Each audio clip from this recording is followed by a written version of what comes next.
So if anyone is out there in Zoom land, Happy Chinese New Year to you. We can't see you, I can't see you, but Happy Chinese New Year.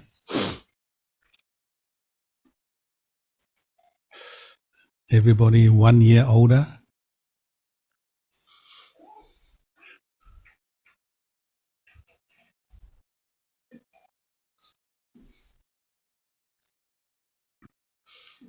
Everyone is wishing each other long life. So that means if you get what you wish for, you're going to be very old for a long time.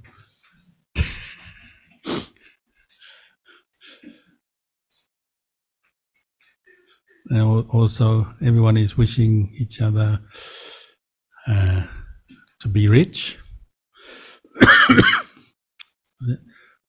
What are? Huh? What are? Correct? Does that mean wealth? Yeah.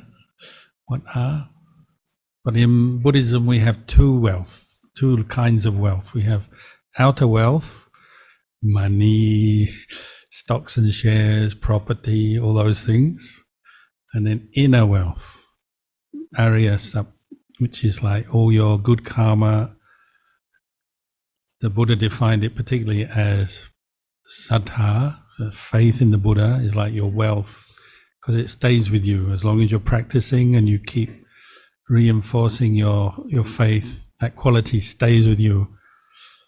And then sila is your wealth.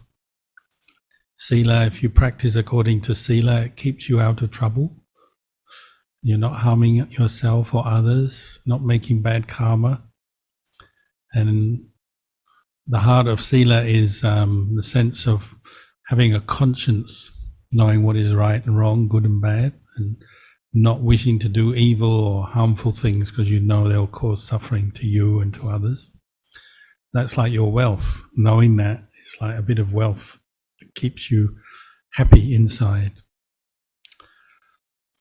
And the other one is chaka, which is the word for, it means when you practice generosity, charity, that quality of giving, sharing. When you have that, the quality of giving, that mental state, then it's a form of wealth because you feel content. Because if you can give or share what you have, even if you only have a little, you share a little, but if you have that thought, it means you have enough contentment and happiness to be able to think of other people and share something with them. And the last is panya, wisdom.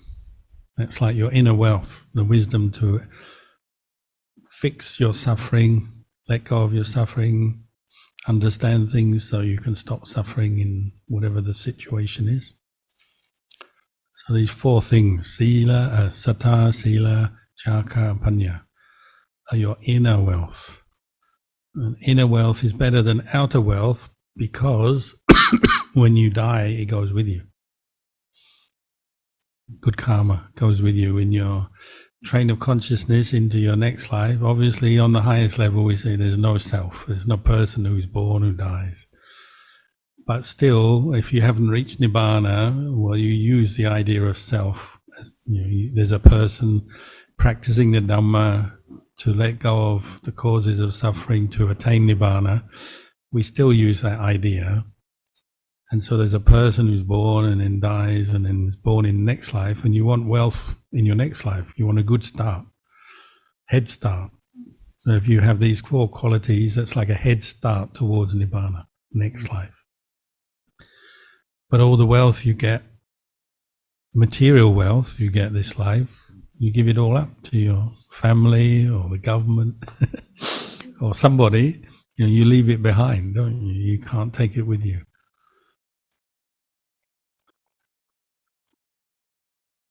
It's something when you wish your family, your friends, you say, may you be rich, may you be wealthy. Really, that's the best kind of wealth to have. Faith in the Buddha, Dhamma, Sangha, sila, virtue, generosity, and wisdom, understanding to end suffering. These are all the most important qualities of life. You can't buy them either. So material wealth can't buy spiritual wealth. You can't buy faith. You can't buy sila. You can't buy wisdom. Sometimes people misunderstand that. They think, if I have some suffering, there must be a way out of it. I'll pay some money and I'll be able to get free from my suffering. Buy someone off or buy something to fix my suffering, my problems. If you're hot, you say, oh, I'll buy a new air conditioning unit. Or if you're ill, oh, I'll buy some medicine or buy the best doctor in Singapore to fix my problem. Often we think we'll solve our suffering just with material wealth, but it's not guaranteed. Because material wealth you can't buy your way out of old age, sickness and death. You can't buy yourself eternal happiness. It doesn't work.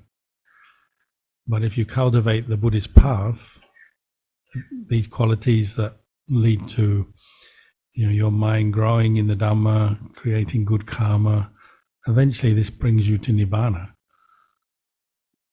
So your inner wealth is the better kind of wealth. But it's invisible, so it's not so fashionable. If somebody keeps the 5 precepts, if someone can see that, they say, this person keeps the precepts, they're trustworthy, reliable, peaceful person. You say, if I saw that, I would say, oh, that's something really good. But many people in the world don't recognize the goodness of the precepts. Someone with sila, they can't see it, so they don't value it. If someone's got lots of money in the bank, they say, oh, that person, they have lots of money, lots of barami, lots of power. Most people aspire to that, don't they? They think that's success, that's happiness. Actually, having sila and faith in the Buddha is more useful to you.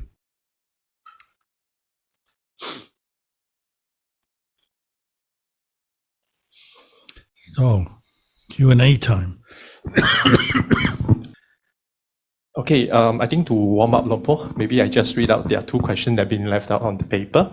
So the first question is, Dear Luang Por, thank you for the teaching today. I would like to ask, when breath is slow and hard to watch in and out, what should we do? Continue to watch, but it is hard to be mindful, or should we change our mindfulness object? So there are 2 questions here. What should we do if the breathe in is slow and hard to watch, the in and out? Second question is, should we change the mindfulness object? Yeah, it's a valid question, isn't it? Imagine if you practice anapanasati, mindfulness of breathing regularly, ideally every day, you'll probably face a number of different challenges and experiences. So everybody knows this. One day you'll sit down to meditate and you feel bright, energetic, fairly easy to put attention on the breath. You've got energy to practice letting go of all the distractions. You're not sleepy. Your body is not too tired, not much pain. So you might say your meditation goes quite well. And then the next day or the next time you meditate, the opposite. Lots of pain, you feel tired, mind all over the place, can't find the breath. Difficult. And everybody knows this, sometimes easier, sometimes harder. So if you say the breath, what do we do when the breath is so refined or so subtle we can't find it? Well, one thing is to ask yourself, is that because my mindfulness is a bit weak today? I'm just too scattered so I can't pick up the breath, which is possible. Or is it more of a physical thing that, today I'm sitting here, my mind, my breath has gone very quiet, very slow, very hard to find. I think it'll be the former. I think probably your breath is fairly normal for you, and each person's breath varies, but for you, day by day, your breath is not going to change too much unless you've been doing sport or something. but your mind changes all the time. So if your mind is full of worries, or you're very tired physically because you've been working all day, haven't had enough rest, if conditions have changed, well, then you might find it very hard to stay with the breath or find the breath. Because of course the breath is quite a subtle object. It's just a sensation of in and out, air going in and out. Maybe you pick it up at the tip of the nostrils. Some people focus on the rising, falling of abdomen. Some people the chest.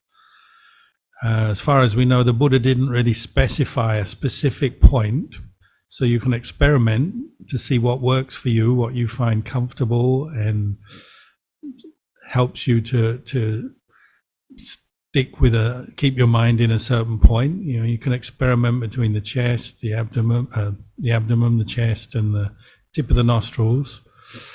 My teacher Ajahn Chah used to suggest trying picking up the breath at the tip of the nostrils. And you can even experiment. So if you find the breath very subtle, you can just take a few deep breaths, or even many deep breaths for a while. You exaggerate the speed or the kind of breathing you're doing just enough to keep your attention on the breath. So you breathe in and out quite fast, quite heavily. That's difficult to sustain for a long time, but you do it for a while to really bring your mind's attention to the breath and to cut through other distractions. And that might be something you can try when you're tired.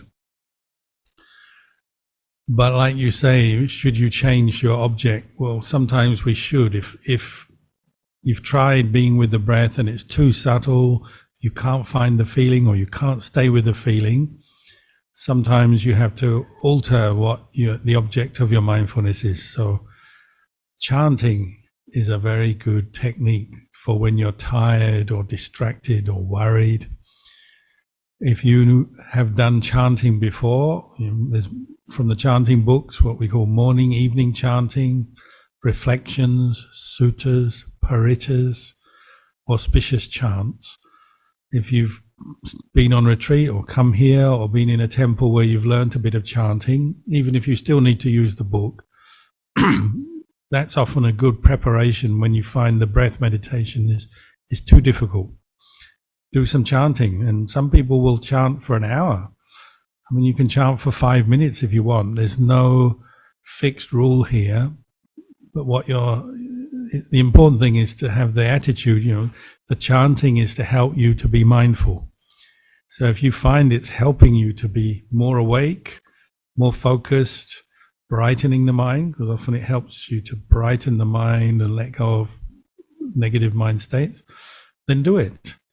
And you can do it for 5 minutes or half an hour or 1 hour, whatever works for you. And then you go back to the breath afterwards. So that's one object that people use a lot. They use the chanting. But you can also try experiment with other meditation techniques. If you can't be with the breath, then you could try metta bhavana. So you bring up the recollection of the thought or the feeling of metta, goodwill, love, loving kindness. So some people do that first, just like the chant that we do. They recite the words of the chant to bring up that intention in their mind. Some people focus more on the feeling. So I usually recommend bringing up the feeling of goodwill, friendliness at your chest here. So there's a feeling of goodwill first for yourself, and then spreading it out to others.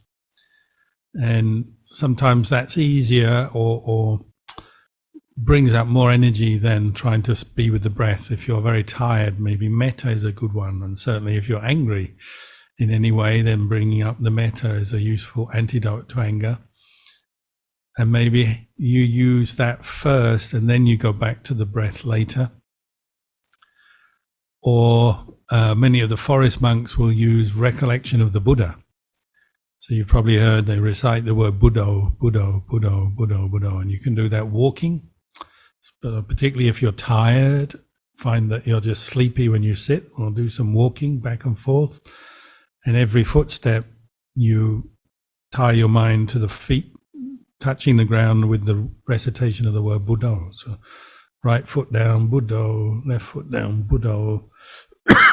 Whether you're walking fast or slow, it's up to you, but you recite Buddha with each step. And when you're sitting, you can also recite Buddha, and you use that to arouse energy. So Buddha, Buddha, Buddha, and you don't let your mind slip into all the usual thinking and wandering around distraction. You use Buddha to cut through distraction. But you really have to try it. You have to really make Buddha very central to your mind to cut out all the other thinking. But try it. Buddhanusati, it's called, recollection of the Buddha. Other meditation objects you can try. If the breath is just too subtle, then you can try recollection of the body. We have the chant, the 32 parts of the body, and you go through the 32 parts of the body one by one, and you visualize them. You're sitting there and your eyes are closed and you visualize hair of the head. It could be an individual hair. It's as if you're holding up a strand of hair and examining it, or your whole, the whole bunch of hair on your head. You're looking at the shape, the color. Where does hair come from? It comes out of skin. What happens to hair over time? It gets greasy, smelly, dirty. You have to wash it. There's a whole variety of reflections you can bring up for each body part, and including visualization, but also putting your attention on the different parts of the body. So that's something you can experiment with. Ajahn Chah used to say, if your mind is just racing and you can't find the breath, can't stay with the breath, he said, recollect death.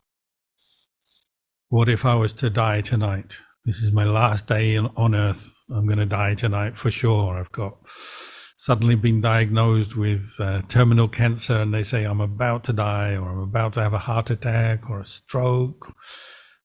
If that was true, what does it do to your mind? If I'm about to die, what matters now? Half of the things you're thinking about immediately don't matter. You don't have to plan next year's holiday if you're about to die. I'm joking, but many people face this situation, and you sooner or later you're going to face it, aren't you? You're facing your death. A lot of trivial, unimportant things immediately drop away from your mind. It doesn't matter anymore. Maybe you had a little argument with someone and it's kind of annoying you and you're thinking about it, but then you imagine, but if this was the last day of my life, I'm about to die, doesn't matter, does it? What we were arguing about isn't important. Just let it go, forgive them. So the reflection on death can be a very powerful way to bring your mind to the present moment, wake you up, cut through various attachments. I always thought the funniest answer to this, somebody said, when I do the recollection of death, I always think, oh no, my bedroom's really untidy. If I was to die, everyone would come in and find my untidy bedroom. Oh, it's so embarrassing. But then they think, but I'll be dead. It doesn't matter if I'm embarrassed. It will bring up a variety of different thoughts, but that wakes you up and it actually brings your mind to the present moment, doesn't it? The thought of death, you can do it as an experiment, a little exercise one day. Just think, if this was the last day of my life, what's important? My relationships with family, friends, cleaning up my relationships if you've got any grudges, any anger, unfinished business in the world. It puts everything in perspective when you recollect death. So experiment with that. And to do it as a meditation, sometimes you just bring a one word into your mind. So it could be in English, death, or in Pali, we say maranang. There's a number of phrases or words you can use. And you just recite it, something that holds your mind on the thought of death, to keep it in the present moment, just as if you were facing death. So, say you were ill, or you're facing some kind of dangerous situation where you're about to die. The idea is you're keeping your mind in the present moment so it doesn't stray into thoughts of greed or worry or fear or anger. So it can be a very powerful meditation that people use. So you can see there's a whole variety of meditation subjects one can change to if the breath is really difficult to be with.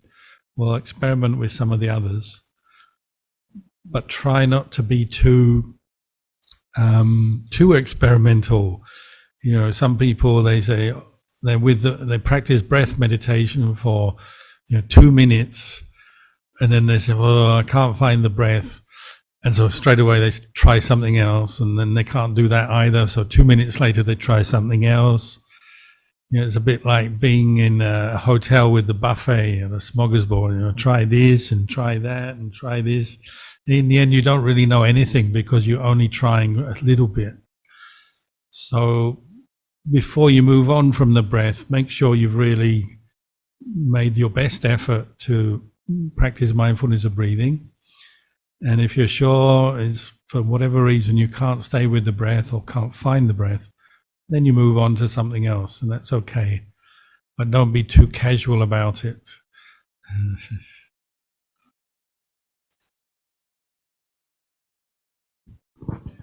Right.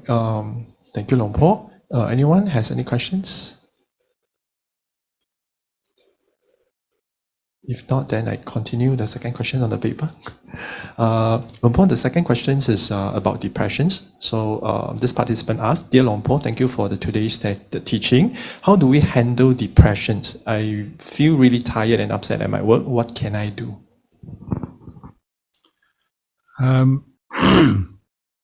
I think there's different levels or intensities of depression, aren't there?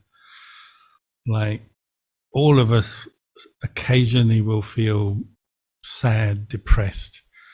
You make a mistake, you feel depressed about it. Maybe an elderly relative passes away and you feel sad, depressed. Your favorite sports team loses the match, you feel depressed. But there's obviously different kinds of depression, aren't there? So a lot of depression is very passing, very fleeting or short-lived moods and emotions. And then, of course, there are other experiences where depression becomes very full on, and you feel physically and mentally together very down. So you have no energy. So you're in the worst situation. You can't get out of bed in the morning. You have no motivation to do anything. Nothing matters anymore. You've just kind of lost your love of life. You've lost your energy for life. That's in the worst situation. But from what I've observed, I'm not speaking here as a medical professional, but just as observation of Buddhist meditators and people who I meet. Depression seems to be something that gradually gets reinforced over and over again. Maybe somebody's big starting point already, their character, their personality inclined towards negativity, seeing the bad side of things or dwelling on the bad side of things.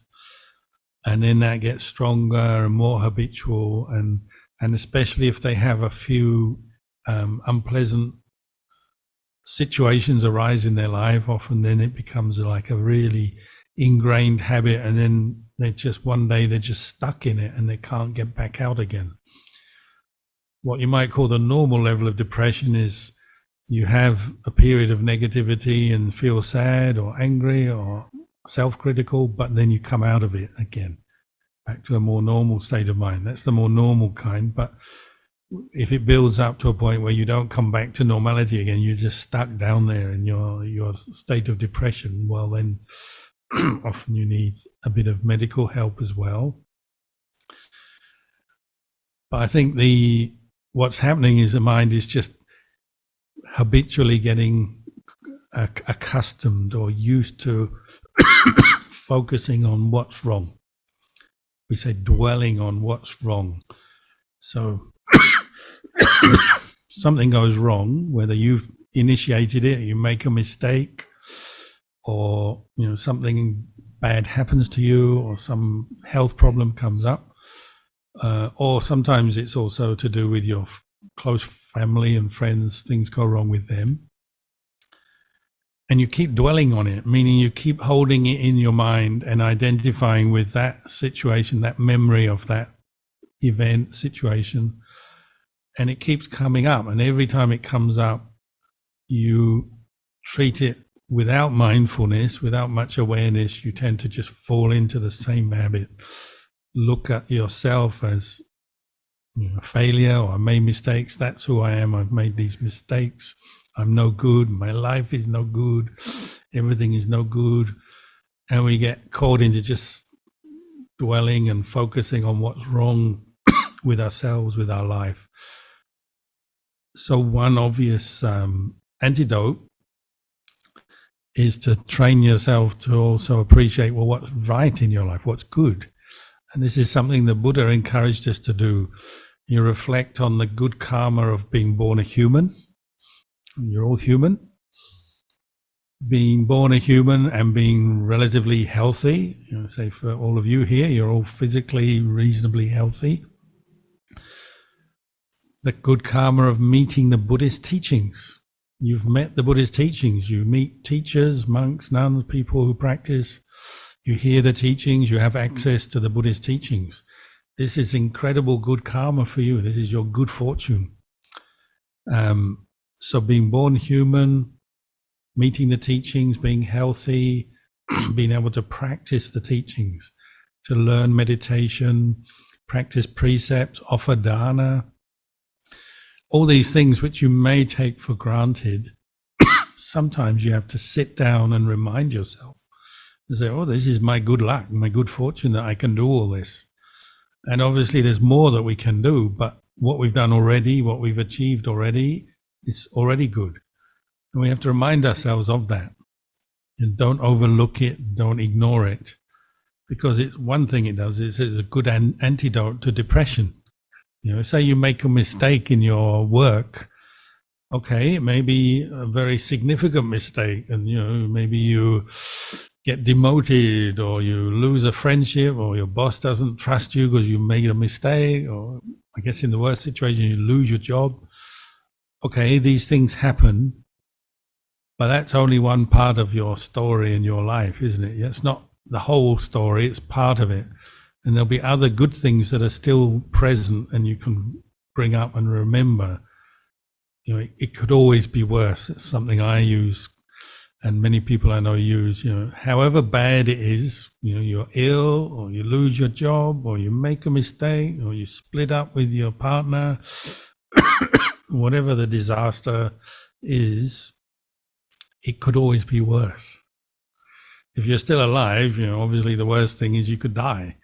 So if you're still alive, it definitely could be worse. And people, face that every day. Maybe they have accidents or serious illness, and they may feel sorry for themselves or feel depressed. So they have to say, well, it could be worse. Say you're lying in bed ill or injured, seriously injured. You can say, oh, I can't use my legs or my arms, or I've got no energy because I'm ill. Okay, that's true maybe. But maybe you can still think, you can still see, you can still hear. And many people overlook that because they're so stuck on what's wrong and what's missing from their life and what's gone wrong, that they miss what's still good and what's right. Or you have a job and you wanted to get a promotion, but you failed to get the promotion. So like you feel crushed. My life is a disaster. I didn't get the promotion I want. Okay, sure, it's not the best, but you've still got a job maybe. It could be worse. So this is a way of training your mind to look at things in a balanced way. So that's not to overlook what's gone wrong, because often you can learn from that. But not to get stuck on what's gone wrong, or what's physically wrong, mentally wrong, or in your life situation what's not ideal.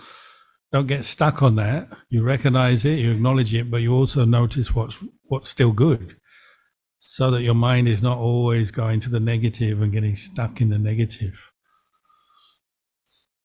There's one monk in Thailand called Lumpur Di, which means Venerable Father Good. And that's because he's always looking for the good in things. and it's a way he practices and the way he teaches. I guess you could call it Buddhist positive thinking, and sometimes that can be overdone, but generally human beings, we tend to notice the negative stuff more easily, and we get stuck on that. You look at the news, it's always the negative stuff that leads the news headlines. You talk to your friends, you gossip, or you talk about things, it won't be long before you start to talk about the bad things. This is wrong, that's wrong. We complain, we focus on what's wrong. And when you meditate, you'll notice in your mind, most of the stuff coming up is the more negative stuff, isn't it? From what I can see, very few people are sitting there meditating, oh, I'm so good, my life is so good. Very few people are doing that. Mostly they're, oh, I'm so awful, I think too much, and why am I so angry and so jealous and so greedy? And we're very self-critical as a race, the humans. So we need to train ourselves to appreciate the good and notice the good. And so Luang Por Good, he's always doing this to people. Is that, they get ill, like somebody had cancer, diagnosed with cancer, and they went to the Luang Por, I've got cancer. He said, oh, that's really good. Now you've got a chance to see the impermanence of your body and work with your attachment to your body, and you're getting right down to the nitty gritty of life. And they're like looking at him and say, huh? What? How is it good that I've got cancer? He said, no, this is really good. You got a chance to practice now. And like he had a story. One day, he said it was the day everything went wrong. He got up and he was feeling quite ill when he woke up that day, so he didn't come out of his kuti. And that day he had an invitation to go and bless a house. So someone came to wait for him to take him to the house blessing, but he didn't come out on time because he was feeling ill. So the person went away. So when he did come out, there's no one there. He said, oh, I made this effort to get up. I'm feeling ill and there's no one here. Oh, what do I do? What do I do? So he sat there waiting, and eventually they turned up really late, and he was just about to feel kind of annoyed. And then he thought, this is good because they made me wait. So I've had a chance to wait an extra hour patiently practicing mindfulness. So they allowed me to meditate more today. So that's good. And then he got in the car and he's driving in the car to the invitation, and they're late. So they're driving along the road, and then they got mechanical trouble. Car broke down. So he's sitting in the car, guy's trying to fix the car, and at first he's thinking, oh no, we're going to miss the invitation, the car's broken down. And then he thought, well, there's some good to this. I can practice mindfulness here, and our driver's learning about the engine. He's learning how to fix the engine. This might help him in the future. He's got more knowledge of engines. Eventually the driver fixed the engine. So they drive on and they got to the house. There's only 10 minutes left before midday. And monks, we can't eat after midday. There's only got 10 minutes. And the people all said, Luang Por, you've only got 10 minutes to eat and you haven't even given your blessing yet. He said, that's okay. We can do it in reverse. So I'll eat first and then we'll do the blessing after, and I'll do my chanting. And the people said, well, but that's not how we usually do it. And he said, but this is a good opportunity to learn how to do everything in reverse, learn something new. And they go, okay. He's always doing this. He's turning things into something useful, even when it's a disaster or something's gone wrong. He's learning how to look at it in a way that there's still some good in it, because then you feel light, relaxed, don't you? You don't get stressed because you're late. You don't get stressed because the blessings after the meal. Don't get stressed because your car broke down. Don't get stressed because you're feeling a bit sick. You just look for the good in the bad.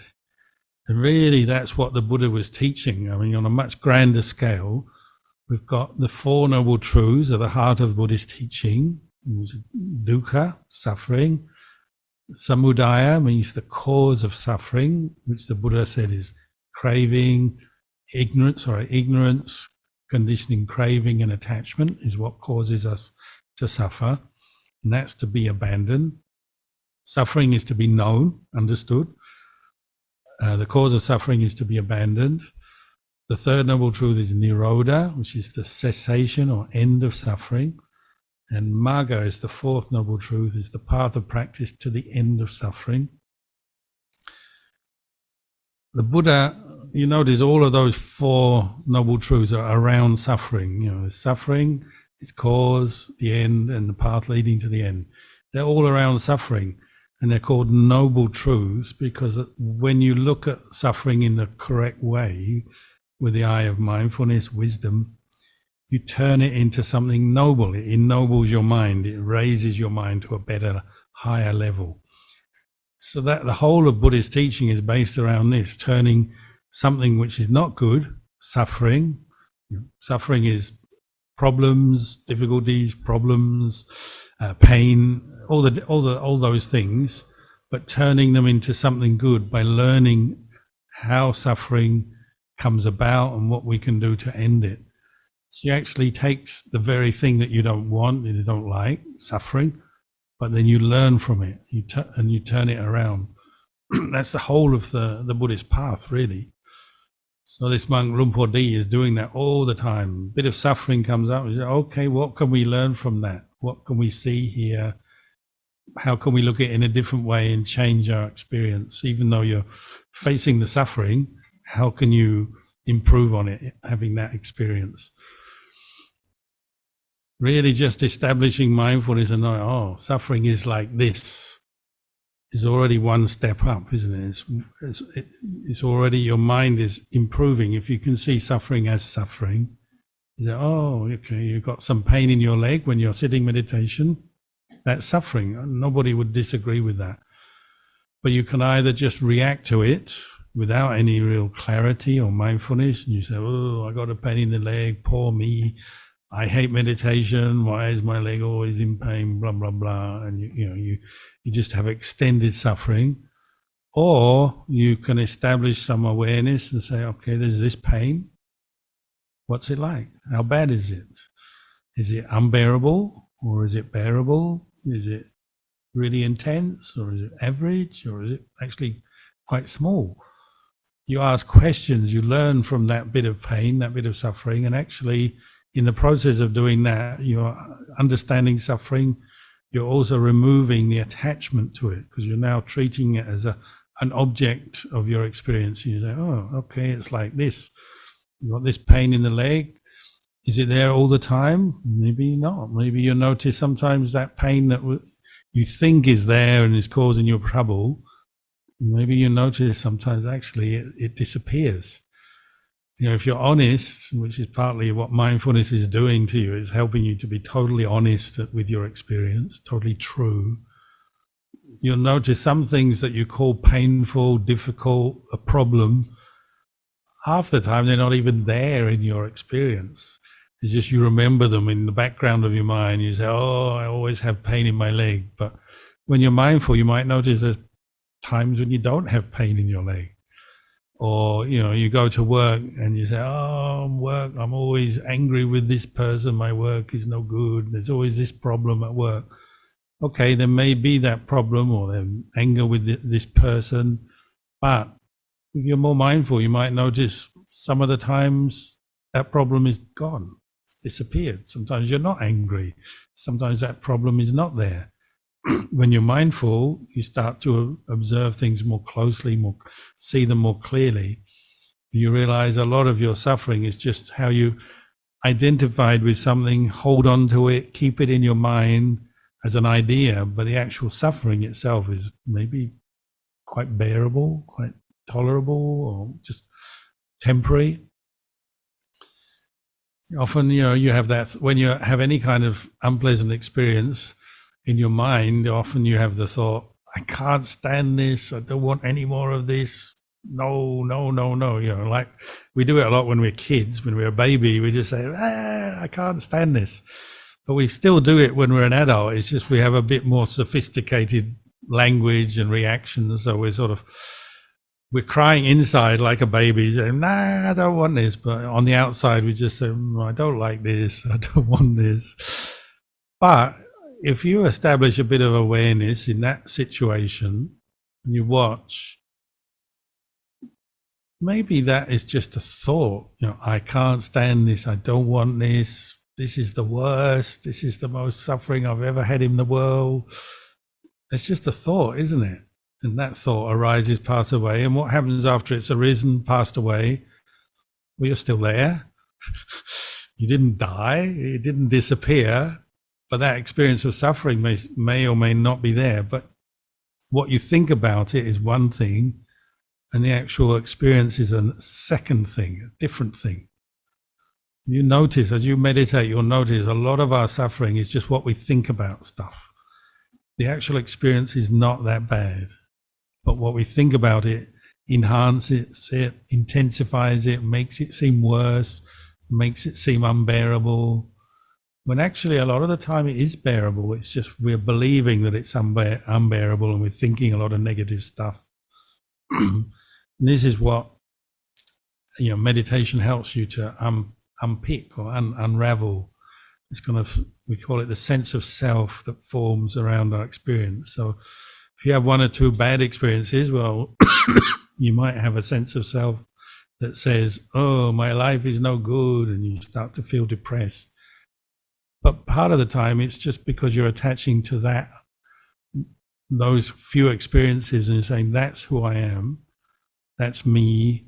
You're giving importance to those feelings, those emotions, and all the other stuff you're ignoring. Because attachment is like that. When you attach to something, that's what becomes important to your mind. That's what your mind latches onto. And then all this other stuff you miss. So the good stuff you're missing at that moment. So then, of course, you'll feel depressed. If you're truly mindful, then you can, know your experience. And even when it's unpleasant, you say, oh, okay, it's unpleasant. But that's all it is. You're not creating a self out of it. You just know, this is painful, this is pleasant, this is happy, this is unhappy, this is sad. You know the experience, but you don't add or create a self onto it. For me, one of the first times I learned this was when I was a kid. Like most kids, you don't like injections, when you have to get a vaccination or something like that. And I was already reading a bit about Buddhism, and I had to go and get a vaccination. And you see, in those days, this is a long time ago now, you'd get really big needles, big tubes, and get something like for yellow fever or some illness with strange name, and they bring it out, and it's, ooh. You see it, and already you're not happy just seeing it. Nothing's happened. It's just a doctor or a nurse holding a needle, but already your mind is going, I don't like this, I don't want this. And then they bring it closer to you, and you already go, oh. And then some of them have got a sense of humor, like the doctor. I remember one doctor, he's got a sense of humor. So he moves his hand towards me, and I go, ah.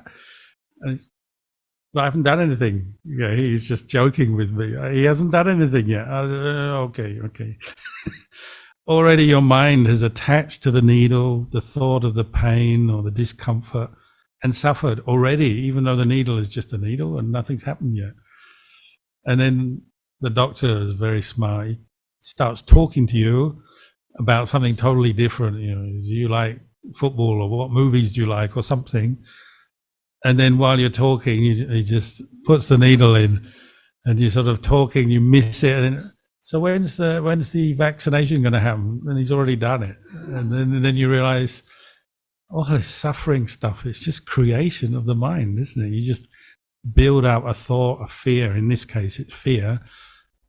But it's actually not nearly as bad as you think it is. You work yourself up. I know some things are very fearful, difficult, worrisome. Some attachments are very powerful, of course. But it's more getting the process right, understanding the process, how suffering arises in your mind. When you lose your mindfulness, you tend to identify with your thoughts, your reactions, your emotions as self. And maybe that is all entirely created internally, and maybe the thing you're assuming is some kind of suffering is maybe not that bad. There may be some pain, some unpleasantness, but what your mind does, it tends to magnify it or make it worse, doesn't it? So then you really suffer. And if you meditate regularly, you'll see yourself doing this all the time. creating suffering out of nothing or expanding it, suffering out of a little, making it into very big. And it's not just physical pain, it's mental stuff as well, worrying about the future, things that may happen, thinking about other people, why are they doing this, why are they doing that, when you don't really know, but you're already projecting onto these people, why are they ignoring me today, or why are they criticizing me, or if they like us, what's their hidden motive. She said something really nice to me today. Does that mean she wants something from me? And start thinking all these extra things out of ordinary situations. And you have to find out for yourself what your mind does. But I'm just giving you examples here. But we do this all the time. We create suffering out of very ordinary experiences. And it's the mind, when we lose our mindfulness, we get caught into trains of thought, reactions. This is where the Buddhist teaching, particularly on suffering and the end of suffering, can help us. As soon as you're more mindful, you can see what's going on, and maybe gives you enough patience and awareness just to pause, not to believe every thought, every reaction. You pause, you consider, what am I thinking now? Is it true or not? Is it right? Is it wrong? Because often we're imagining things that aren't there, aren't they? Or we're exaggerating things in our mind, or missing something that is happening, but we miss it and we focus on something else which is not important or is making us feel worse. So many ways that we cause ourselves suffering. So I'm just giving you examples here, but the idea is to use the Four Noble Truths, the practice of mindfulness, to understand, know yourself better, and know what's going on in your mind better.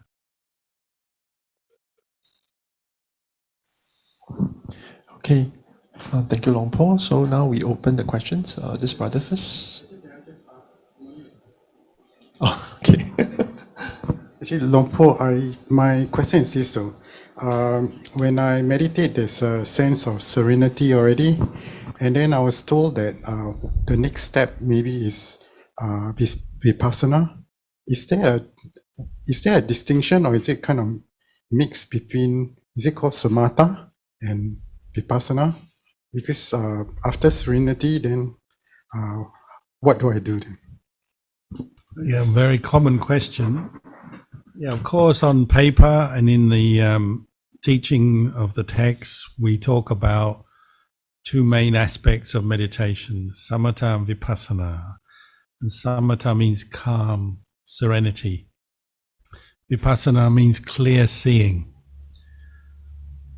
But the thing is, you've only got the one mind, and it's not always as clear cut as now I am developing samatha, now I'm developing vipassana. Sometimes it is, but generally speaking, the calm and the insight or the wisdom are developing together. But of course, your number one effort should be to bring up mindfulness.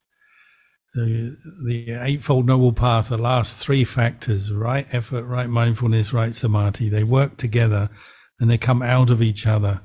Obviously, the other factors are supportive as well, but right effort is the effort to bring up mindfulness, to know your body, your mind, your feelings in the present moment.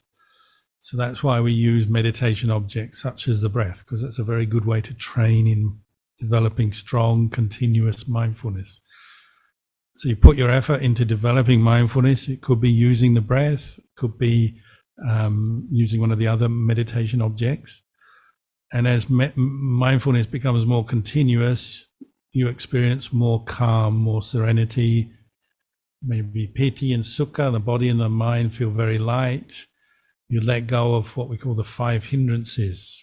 So desire, aversion, sleepiness, worry and agitation, doubt. You're letting go of all those distractions, and the mind and body become much more calm, relaxed, more still. So traditionally we call that samatha, developing calm. But as you're doing that, that takes time, effort, practice. As you're doing it, you can't help but notice some of the insights you get from vipassana, which is you notice the characteristic of impermanence, anicca.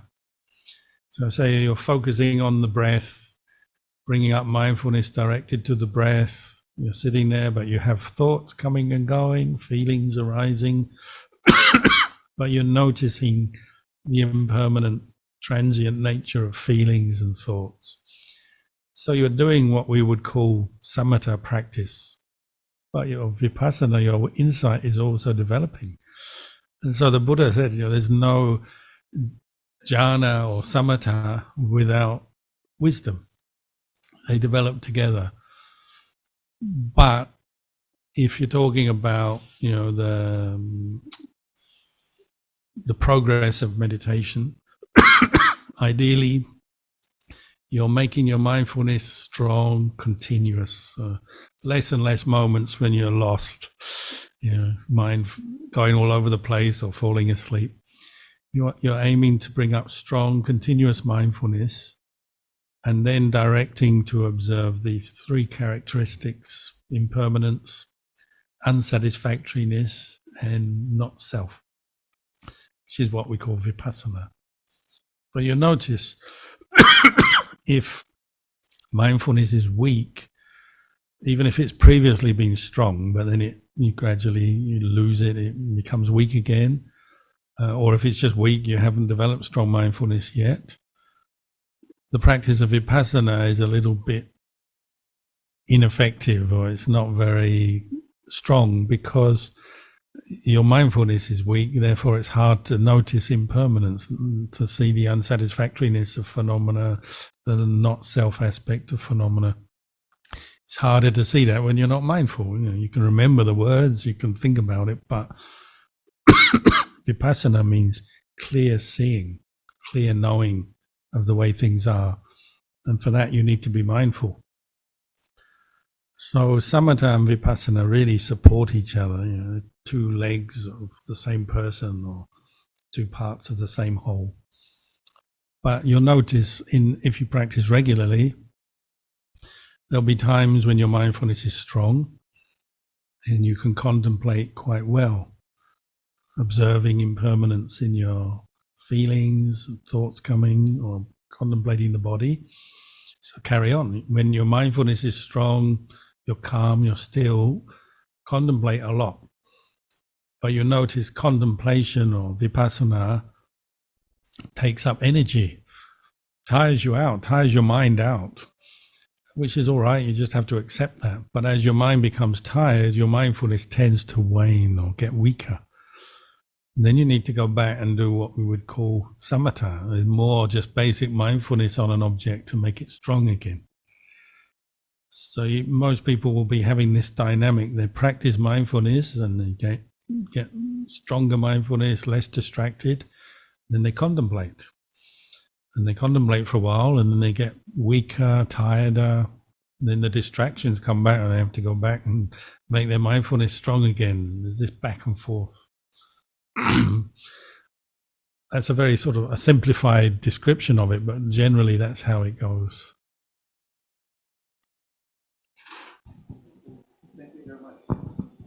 Okay, we have one more question from this lady.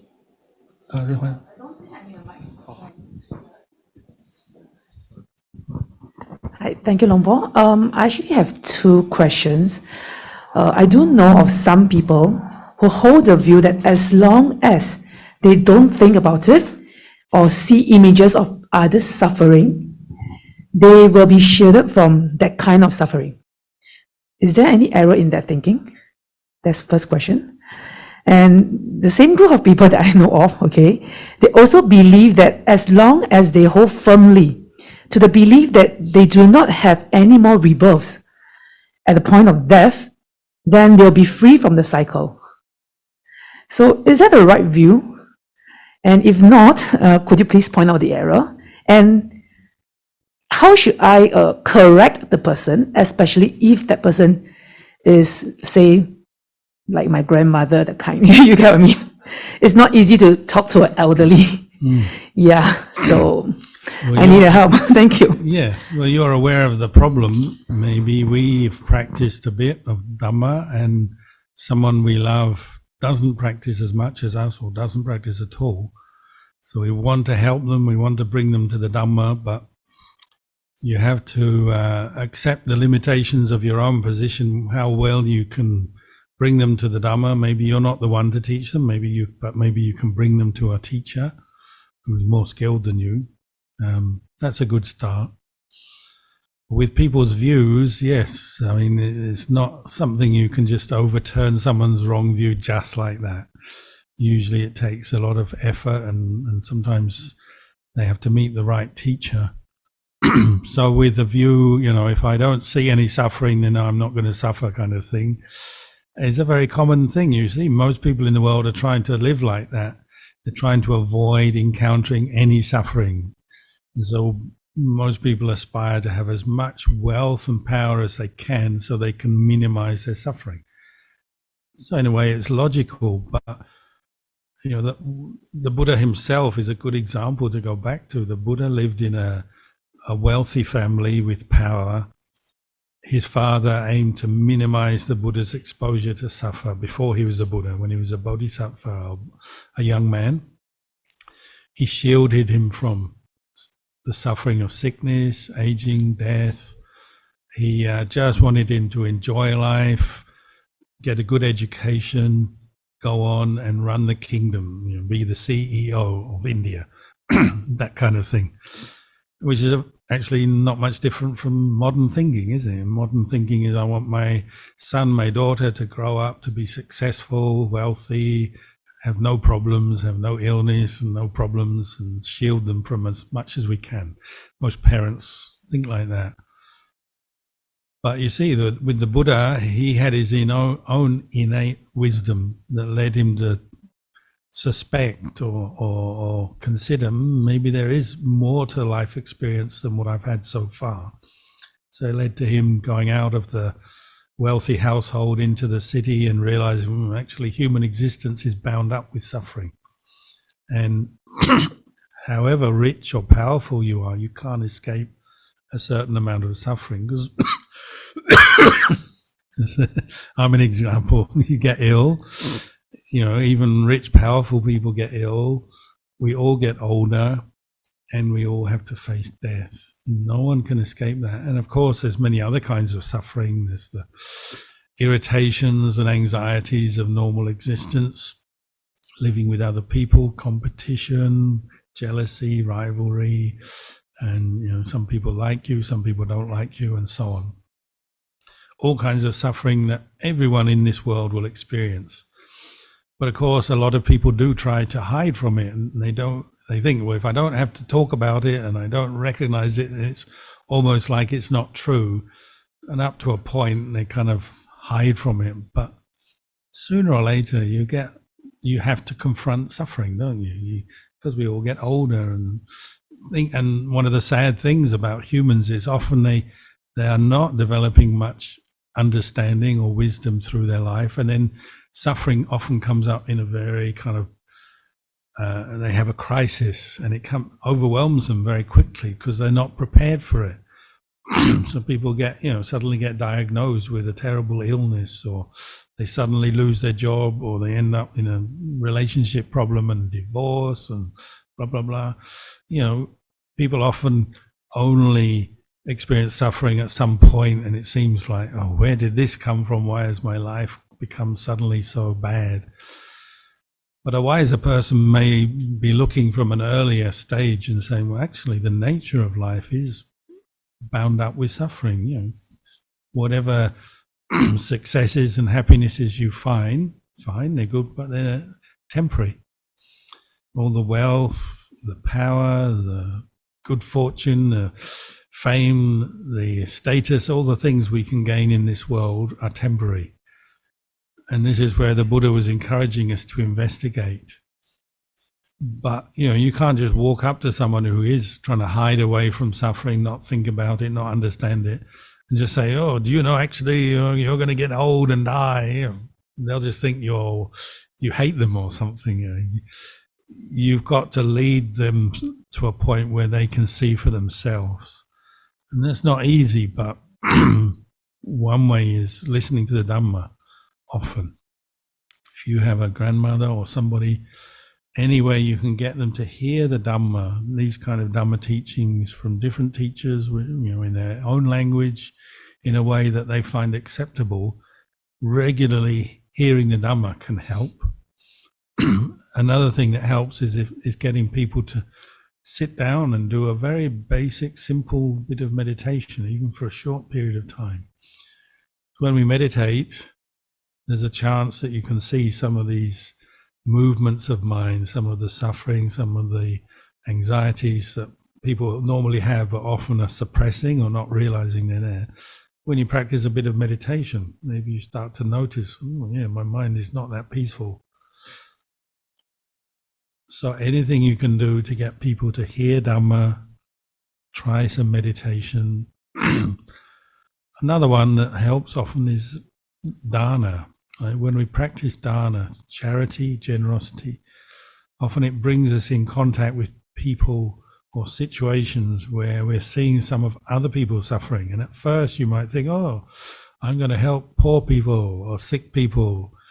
We often have a bit of a conceit that, I'm not like that, so I'm going to go and help them.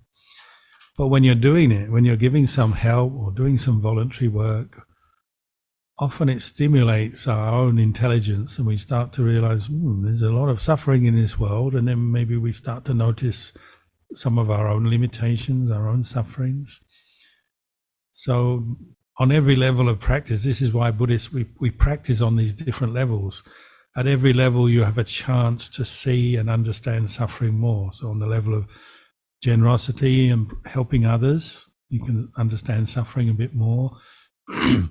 Practice of sila is the same. If you undertake not to harm, just take one rule for yourself. I'm not going to harm another living creature, even a fly, even an ant.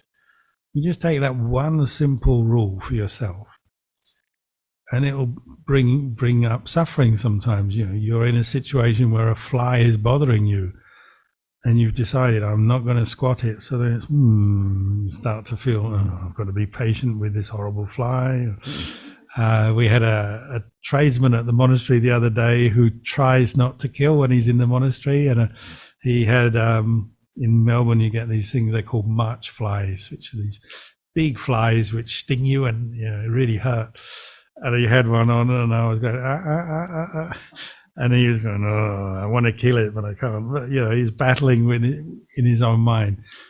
Just simple little rules like these precepts we keep start you to see life from a different perspective and give you an idea of suffering as well.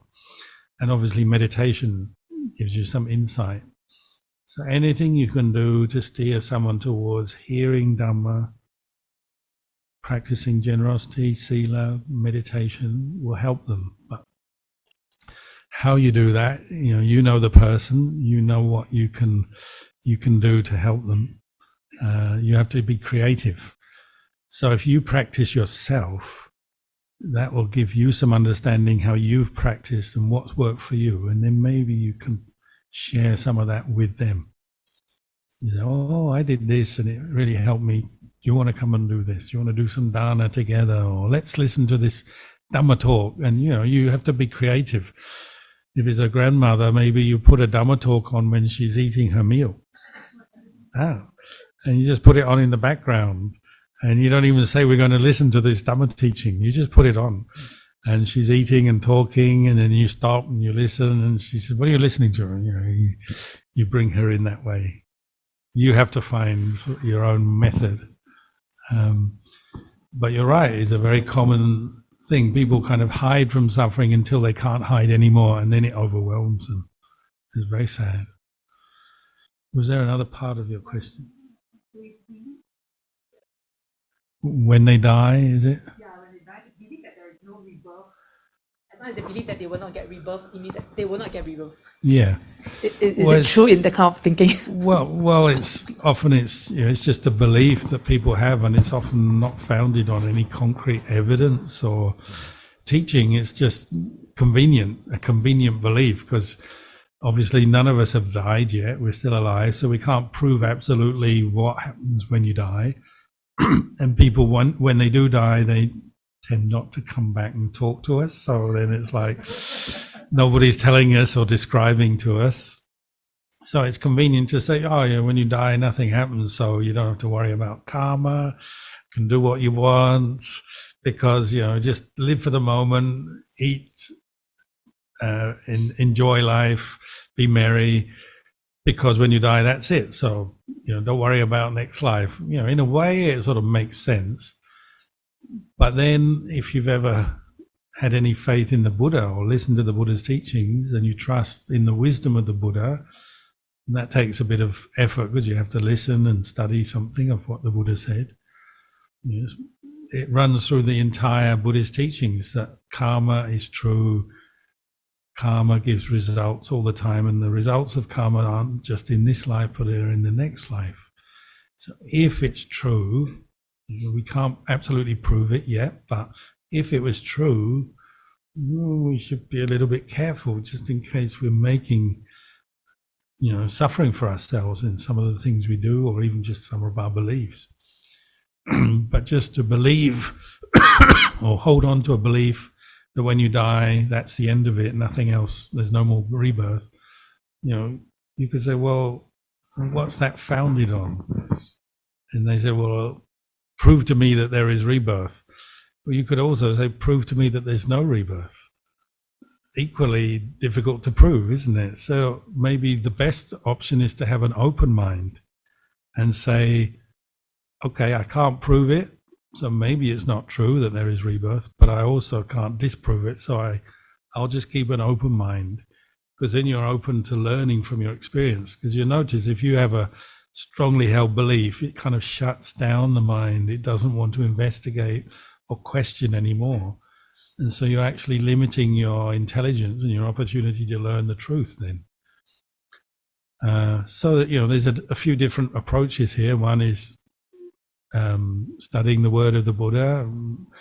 Another one, I guess, is living teachers who have experience through their meditation of past lives and beings in other realms and know about karma, who there are, they exist in the world. But again, if you've never met those teachers, you may be skeptical, which is fair enough. I'm lucky I have met those teachers. I've also pursued meditation myself, so I've got to the point where I have no doubt about this. Other people, I understand, some people just assume when you die, that's it, the end of everything. At the very least, try to lead your life as you are now in a good way. Make good karma, help people, be kind, don't harm people, deliberately harm others. This much we can all prove every day of our life. Whether it's a granny or anyone, just get them to be kind to other people, get them to, do what they can to improve their understanding of the world and the truth. That much we can all agree is worthwhile. Thank you, Luang Por. Luang Por, if I may raise one question from Zoom.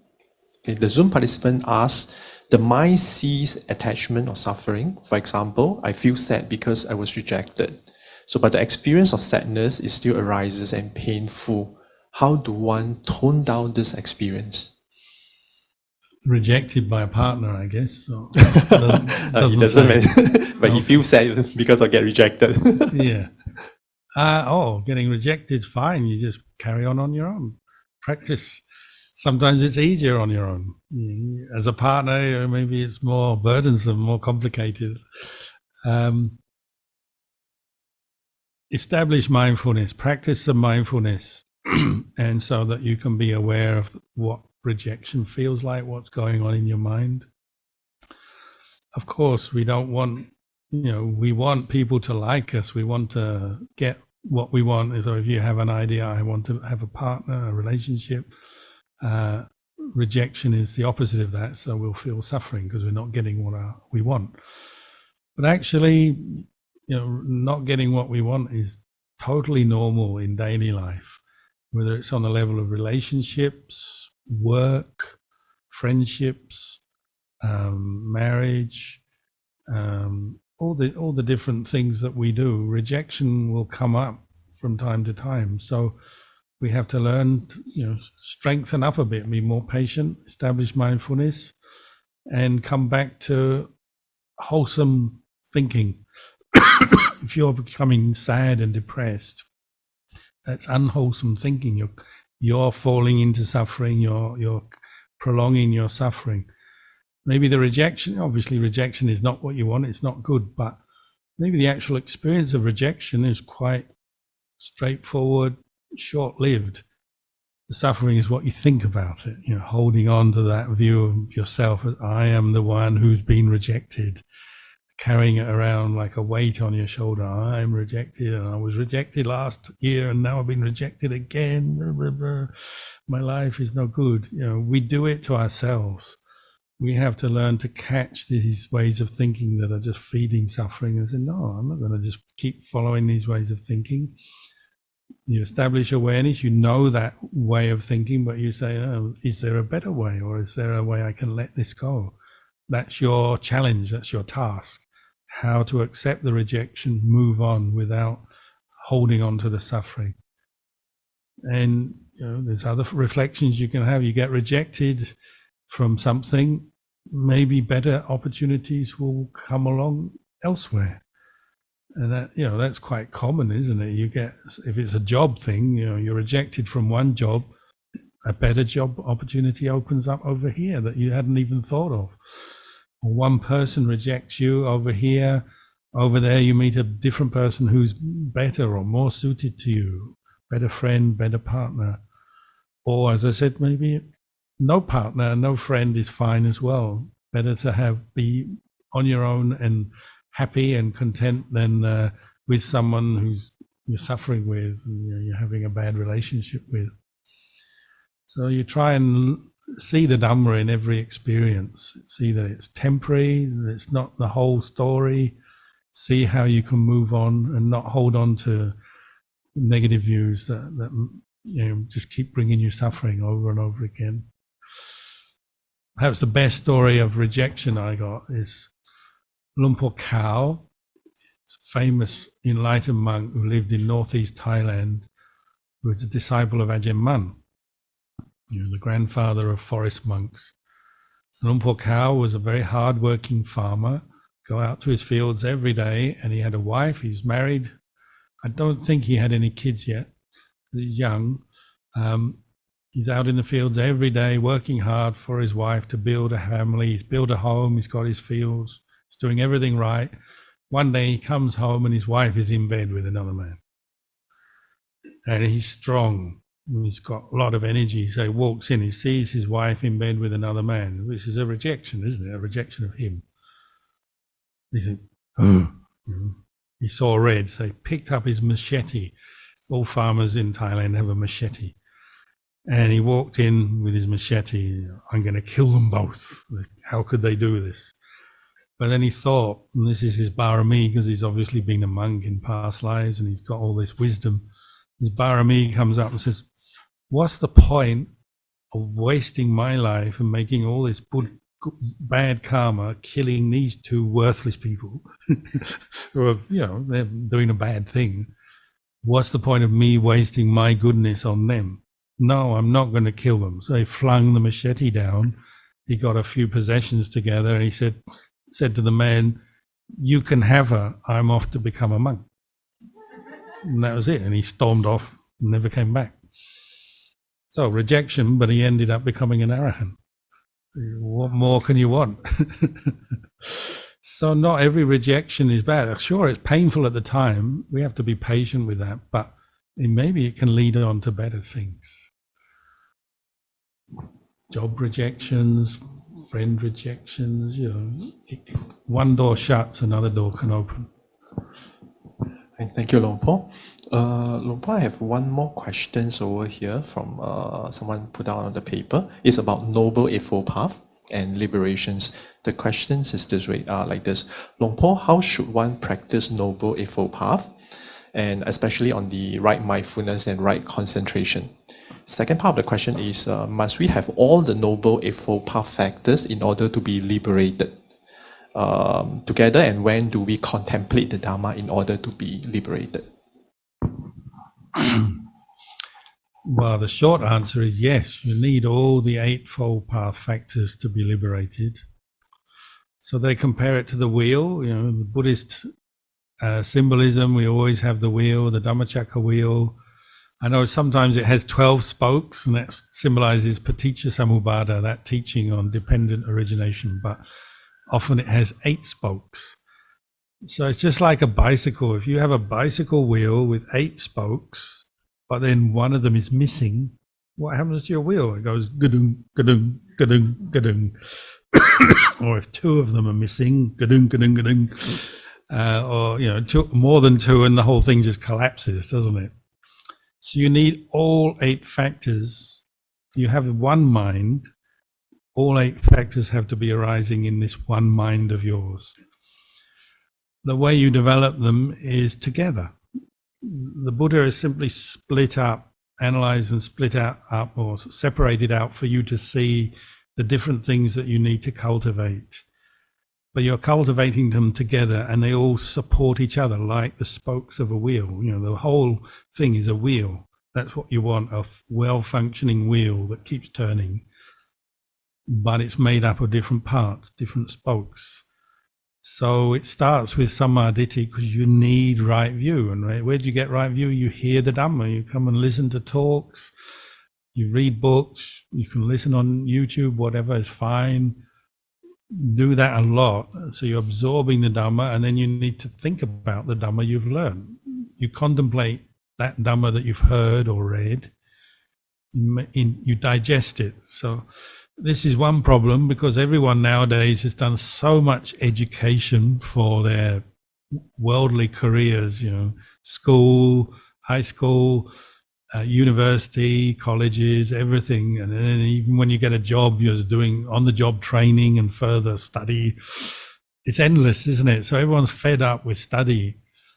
So when I say, oh, you have to listen to the Dhamma, study the Dhamma more, everyone goes, more stuff to do. But if you want liberation, you've got to hear the words of the Buddha, process them, think about them, learn them and understand them. You don't have to learn all the sutras of the Buddha, but just enough for you to understand how to practice. So some people just need to hear a little bit and they can practice. Some people need to read more and keep analyzing it. Up to you what works for you. But you need to hear the Dhamma, internalize it, think it through, understand it. And then all these 8 factors you're cultivating from there. So they compare the first factor, samadhi, right view, is like a lantern. So if you're walking through the streets of Singapore and there's a power cut, I know Singapore is very efficient, you never get power cuts, but in the forest in Australia we do get power cuts. If you're walking along in the dark, you need a lantern. But once you've got a lantern, then you can see where to go. You need your samadhi from hearing the Dhamma, thinking about the Dhamma, remembering the Dhamma, understanding the Dhamma. That's like you're having your lantern, so then you can walk and you can see where you're going and what you need to develop. And of course, sometimes your emphasis may just be on precepts, making your precepts really strong. Maybe you're a habitual liar, or you're always killing bugs, or you always getting drunk or something. We need to tidy up our external behavior of body and speech. So maybe that's what you focus on some of the time. But then you also need to develop, obviously, mindfulness. So you learn meditation, you hear the Dhamma, you learn meditation. And maybe in the beginning, you're just learning to sit still for a while and be a bit more mindful with yourself. Okay, that's what you're doing. But maybe as your practice develops, you also develop some states of samadhi out of this mindfulness. And then you also use your samadhi to support investigation of the Dhamma, contemplation. So maybe your initial contemplation is just learning, hearing the teachings, understanding them. But later, when your other factors of the path are improving, maybe your contemplation is more vipassana based, and you're just letting go of greed, anger, and delusion as it arises in the course of your day through your mind. You're full of anger. You're trying to establish mindfulness to see it as impermanent. Let it go. You have all kinds of worries bothering you. You establish mindfulness to let it go. So eventually all these 8 factors become stronger and better together. Or as Ajahn Kalyano used to say, they're like 8 blocks forming a bridge. And samsara, or the world, is like the ocean or the river or the water that you're crossing. The Noble Eightfold Path are like the blocks that cross this river. So you put all the blocks together and then you can walk across. So if you're a good bridge builder, like I'm from England, and England was invaded by the Romans 2,000 years ago, and there's still 1 or 2 buildings and bridges that they built then that are still there. They built things really well. So if you build a really good, strong bridge, meaning if you make your 8 factors of your Noble Path strong, then it's easy just to walk across. It's like, oh, I've got a really good bridge here. I'll just walk across and you reach Nibbana. If you haven't reached Nibbana, you're still struggling a bit, suffering, getting irritated, worried, falling asleep, whatever. That means your bridge is not yet very strong. You have to work harder on your bridge, build up these qualities. Right view, right thought, right livelihood, right action, right speech, right effort, right mindfulness, right samadhi. We're working on all of them together.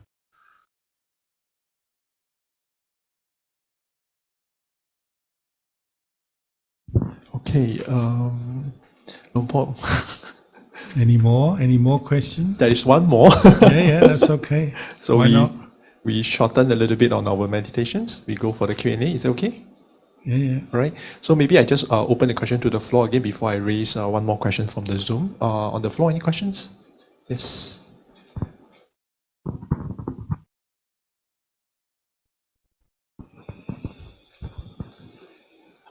Ajahn, could you explain more about the importance of solitude and seclusion, and what did the Buddha talk about it, as well as how we can practice solitude and seclusion in a busy and crowded lay life? Well, you might have heard the teaching, physical seclusion is a supportive factor for mental seclusion. Like when your attention is turned inwards during meditation. And mental seclusion is a causal factor for complete seclusion from the mental defilements, purity of mind. Sort of step by step teaching. So of course, perhaps one way of looking at it is you just do the best you can with the situation you're in. You may look around for better situations, but while you can't attain those better situations, you just make the best of what you've got. So I always say, say you're in a busy house, noisy house, and you want to meditate. Well, you just find the quietest corner of that house. So I used to live when I used to meditate every day, I would meditate twice a day when I was a student. I was in this townhouse with 6 other students, and they were really noisy. They're all medical students. Why are medical students so noisy? I don't know, because they're supposed to be hardworking. But anyway, they were really noisy, and they played music, and they had parties and everything. And whenever I wanted to meditate, there'd always be something disturbing me. Anyway, I just found the quietest spot in that house that I could, and I would meditate in that quiet spot, because that's all I had. Or if there was a chance, I might go out into the park or some quiet corner of nature, in the forest somewhere. I couldn't do that every day, but sometimes I would do that. So you just make the best of what you've got. If you've got a house, well, maybe there's a corner of a room, or a room that's a bit quieter than others, or maybe there's a time of day that other people are, like first thing in the morning, 5 a.m. or something. You get up and you meditate whenever everyone else is sleeping or just very quiet. You make the best of what you've got. So if you're working, you don't have a lot of opportunity to develop meditation. Well, maybe when you've got holiday time, you got leave, you book, excuse me, you book into a retreat 7 days or 10 days or whatever you can get. You make the best opportunities you can. So you go on retreats occasionally, go into a quiet park, do a bit of sitting or walking meditation occasionally. Probably more often you're just at home and you just pick a good time for you to practice a bit of meditation at home. But you get the idea right. Seclusion in the beginning means just limiting the amount of sense impingement. So you do the best you can. So if you're at home, seclusion means don't turn on the computer, TV, close off your phone, reduce the amount of sense impingement the best you can. Maybe all around is still noisy and there's people coming and going. There's nothing you can do with that. But don't add to the problem by, having your phone in front of you and always be looking at your phone as you're supposed to be meditating. That's not seclusion, is it? So you have to have enough discipline to turn your phone off or tell your friends, don't bother me now, I'm meditating. You pick your time when you can tell people not to bother you. You have to think it through, work out what you can do to support your practice, and then act accordingly. And then over time, you might find you get better at it as you learn what will support your practice, what times of day, what aspects of your life you can change to support meditation more. Just remember, there's no perfect situation. So there's no such place. You go to the nice, perfect mountaintop. This is a nice seclusion. Nobody's going to bother me now. And then, something will happen. An airplane will fly by, or the nearby village, suddenly they have a festival with loud music, or nowadays it's off-roading cars, isn't it? Off-road cars or motorbikes. In Australia, it's motorbikes. You're just sitting in the forest, really nice, enter your state of samadhi, and then that's life. So you have to be flexible and accept there'll always be something to annoy you. Maybe it's just flies and mosquitoes. There'll always be something. So you have to be a bit relaxed and patient with these things. And you just do the best you can. Okay, thank you, Long Po. Long Po, one more question. Maybe we will just see we can stretch up to 1:30. Then we will just have 2 hours meditations for today. Okay. So last question on my hand is a question from Zoom participants. It's about fighting drowsiness as well as the hours of sleep. So the question goes this way: Dear Long Po, during retreat, I reduce my sleep. Then my entire day becomes like about fighting drowsiness. I feel stressed and my mindfulness is poor. So when I allow myself to sleep 7.5 hours a day, I can put forth more effort, which lead to contentment, calm, and some samadhi. So the participant also asked, why did the Buddha only take 5 hours of sleep? And what is your recommendations? I wouldn't recommend comparing yourself to the Buddha, because the Buddha was at the top of his practice. Maybe the Buddha is just giving reflections to sleep a bit less rather than more all the time. Our worldly way of thinking is always to indulge. I want more food, more sleep, more entertainment, more conversation, more of everything I like. That tends to be the way of kilesa, desire, the world. So the Buddha is saying, well, try doing things a bit less. But how much less, you have to experiment and you learn from your experience. So if you find 5 hours a night is too little and you're just sitting there falling asleep, well, increase the amount of sleep is fine. But just don't indulge. Don't go to the other extreme and just spend all your time sleeping, because you'll find that also doesn't work. If you just sleep, your mind tends to be very drowsy and it's quite hard to establish mindfulness. If you push too hard and don't sleep enough, then you can make yourself ill, you can make it very difficult, and maybe you don't enjoy your meditation, so you don't want to carry on meditating because it's just too, unhappy doing it. So you have to find the middle way with effort and with everything, with food, with sleep, with socializing, with the amount of hours you practice meditation, with your posture, all these things you're learning what is the right amount, what works for you. And there's no one absolute answer here. It shouldn't, you can't really say you need to sleep this many hours. You learn from your experience. So if 5 is too little, we'll try 6. If 6 is too little, try 7. But be willing to experiment, willing to learn over time. And also you have to accept with different there are different factors in your life. So say you're working a lot, you're going to work, well, you may need more sleep. Whereas on your retreat, well, maybe you have less to do, you can just meditate, so perhaps you can reduce your sleep. If you're in a quiet place, like in a monastery or a temple, maybe you don't need so much sleep because it's quite quiet and your mind is more focused. But when you're out in the city, working hard every day, a lot of pressure, or maybe you need more sleep. You just see what's appropriate for you in your situation. Or maybe when people are ill, you need more sleep when you're ill. We accept that. You try and use a wise perspective when you're learning what is the right amount for sleep, food, all these different aspects of your life. Thank you, Luang Por. We shall continue the Q&A sessions. Okay, I have 3 questions here. We just started one first to warm up first. Okay, the question goes like this. Dear Luang Por, how do I get my loved one to practice and accept the lifestyle?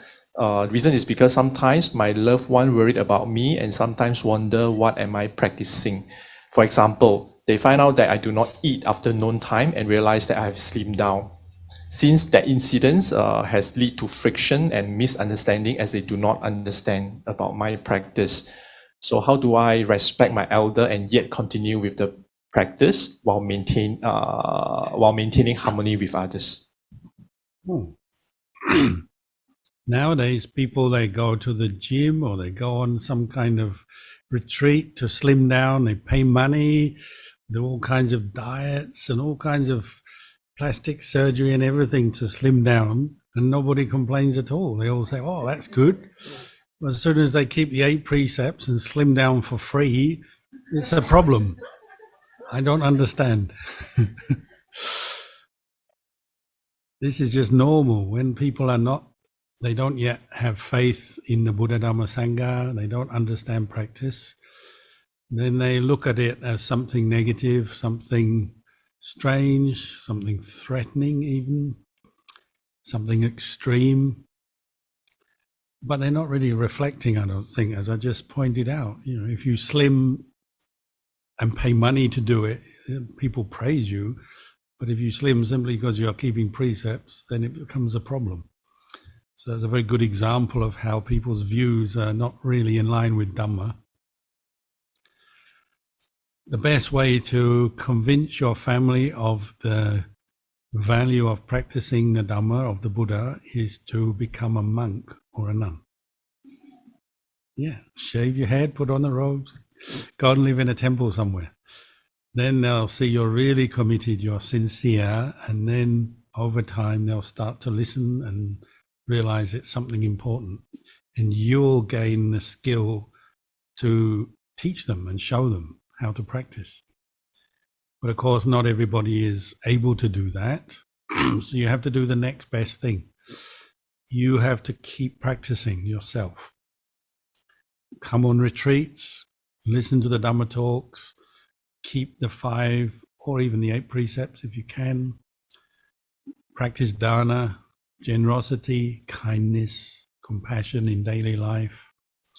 And over time, these practices will all bring some good fruit back to you.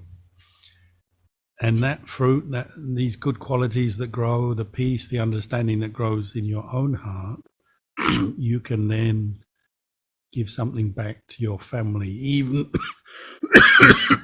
excuse me, even if only a little. With family, you have to go slowly, especially if it's elderly or senior members of your family. if you're the child or the young one, they'll look at you as the young one. That's stuck in their mind. They'll still see you like 5 years old.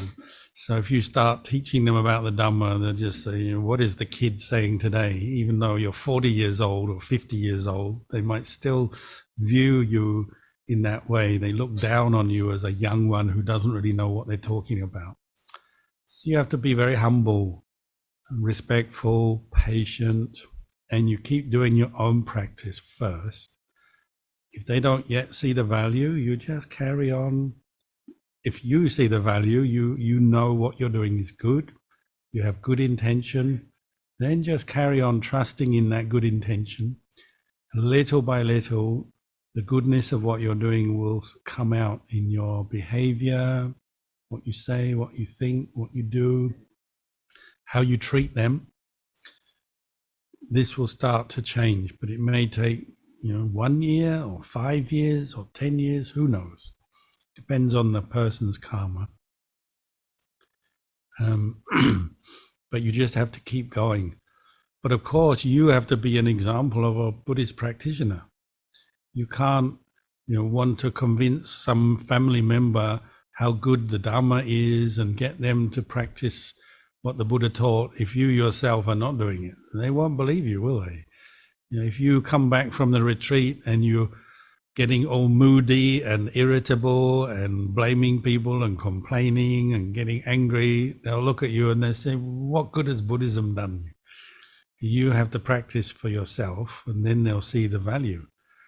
If you're practicing meditation a little bit every day, you're trying to use the precepts, you're practicing generosity, compassion, over time, and I don't mean 1 day, 2 days, but maybe over 6 months, 1 year, a few years, they'll see some improvement in you. They'll see some change for the better.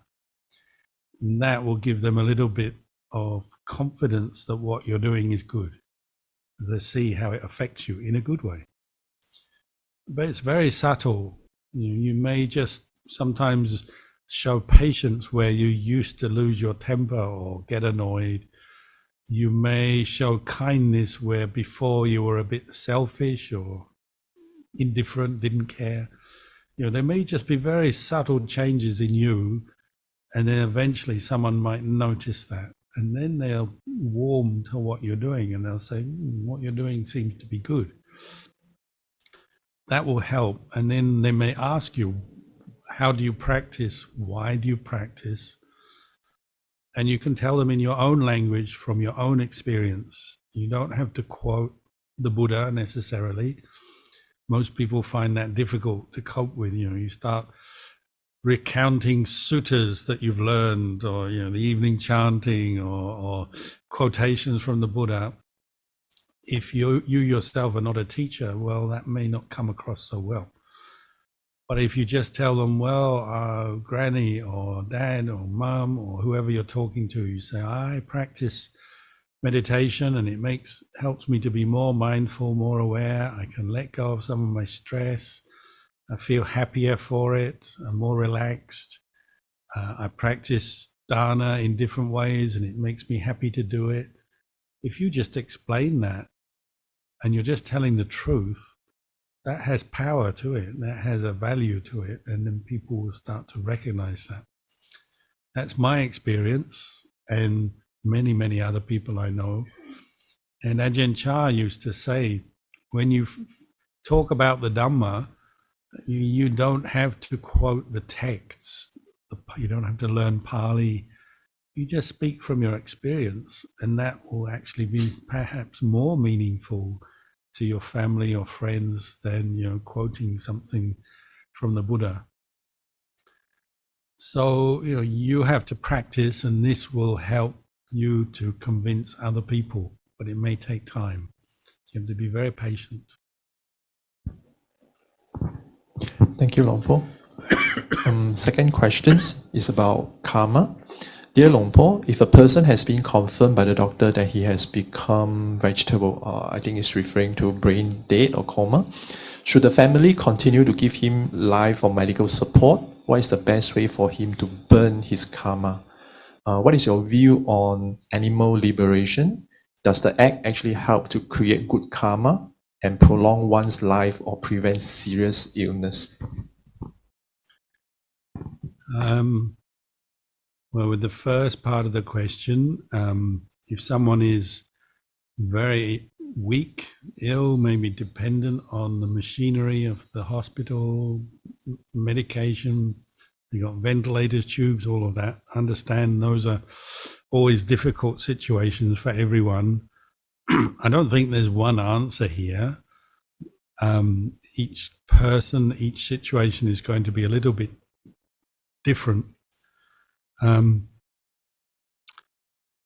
one reflection that comes up over and over again for all of us, and I don't mean when you're at the end of your life, I mean right here, right now, is that life is impermanent. We don't live forever. And the Buddha encouraged us to reflect on that every day. So when the time comes, whether it's a sudden death or just slowly through old age, the end of a long life perhaps, whatever way you're facing death, you're able to accept it better if you've already prepared yourself. You've thought about it, you've talked about it, you've contemplated it, you've meditated on it, and you've practiced developing your good qualities through your life. When the end of life comes, you're able to face it much better. You're more at peace with yourself, more at peace with the world. So whatever happens, even if you become unconscious or in a coma, it's not usually such a problem. When you're still conscious, you're able to write and talk, you can make a living will, and you can tell people what you expect, what you want, if you're ever in a situation where they have to look after you and you're unable to make your own decision. Well, you can already write that down and share that with them or store it somewhere. It's one thing you can do. You can tell people before you get to the point that you're unconscious. You tell them, no need to leave me on a ventilator for 10 years or something. If it gets to that point, if you're able to accept the impermanence of life, or you might tell them, if it gets to the point where I'm dependent on the machinery of the hospital, it's okay for you just to withdraw treatment at that point and allow me to go the way of nature. And that's not meaning euthanasia. You're just saying, I accept that I've come towards the end of my life. I don't need any more treatment.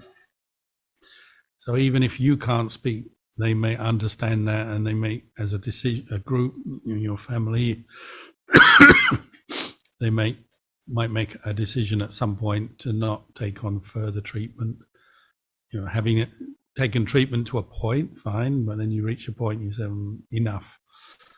You may make that decision yourself, or if you can't, maybe they can make it for you because you're lying there unconscious and you talk to the doctors. So it's very hard to give precise instructions ahead of time. We haven't reached that point yet, so we can't just say you should do this, do that. But you get the principles, and one of the main principles is to accept that we're not going to live forever. And at some point, we have to accept we're going to die, which may mean saying, I've had enough medication, enough treatment, no need to do much else now. Sometimes it means taking someone home. They've been in hospital or palliative care, and you've done everything you can for them. The hospital's done a lot, but you realize there's really not much more you can do. So you say, why don't you come home and we'll look after you. But that may lead to a fairly hasty death, but surrounded by loved ones, caring for them, sometimes that's a very good outcome rather than dragging on with a lot of technology and medication, but in a hospital where the environment is not always the best, and everyone is stressed because they're trying to keep a body going that is not really working anymore. That can be quite stressful and disappointing. So it's just something to think about while you're still strong. Just imagine your future and think about it, maybe make some plans. You can never know exactly what's going to happen, so be flexible be compassionate, and whether it's your own case or you've got a family member you have to help look after, and maybe make a decision for them or get advice from them if they speak, from the doctor, the other family members, and try and come to a group decision that everyone can be happy with. So it really just depends on the person and their condition. I think it's quite hard to generalize here. But we all have to die. That's one thing you can generalize on. We all have to die at some point. So mentally you have to prepare for that, accept that, and then maybe think, well, how do you want to die? If you have a choice, what's the best way? So if it's monks, usually, even if they're in hospital, if they can, they often want to come back to the monastery and die there. And the doctors say, well, the quality of care in the monastery is not so good. We don't have the staff, the medication, the machinery. If they go back to the monastery, maybe they'll die quickly. Well, they know that, but then they're coming back, accepting the inevitability of life and coming back to a peaceful environment, caring environment. Sometimes that's the best outcome. Obviously, some monks will die in hospital as well. It just depends. But we have to think about this, and think about it now while you're healthy. It doesn't have to make you feel depressed. It's just you're thinking about your future, and if that ever happens, what instructions would I like to give to my family, or to the doctor, or to my carer? And you don't know what will happen, but you can always prepare for it. I knew one lady who, for 40 years, she made a wish every night before she went to sleep. She said, "May I die in my sleep. May I die peacefully in my sleep." And she, the last day of her life, she had a stroke at home, and they took her to hospital, and she fell asleep. She was still alive, but she'd had a stroke, so she was, her functions were not working very well. And they invited me there, and she had a stroke at 6 p.m., something like that, and then about 11 p.m. she died. And everyone just said, she got what she wanted. She died in her sleep. And we all thought that was funny, and I think if she was alive, she would laugh. So maybe you can do that. If you're worried about how you're going to die, just make a wish every day. May I die in my sleep? May I die in my sleep? I want to die in my sleep. See if it comes true. The important thing is have a wholesome state of mind right to the end. As long as you're conscious and you can think, keep your mind in a wholesome state. So practice that now. Let go. Let go of your worries. Let go of your attachments. Accept the impermanence of life. The Buddha said, if you're not sure what to think of when you're dying, think of the Buddha. When you think of the Buddha, it can bring a lot of joy, calms you down at a time where you may feel very stressed or afraid. So think of the Buddha if you have nothing else to think of.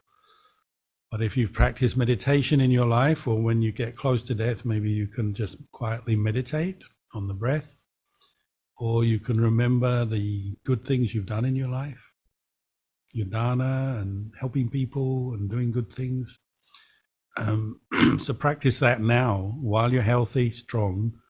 That's the best preparation for later when you might die, whenever that may be.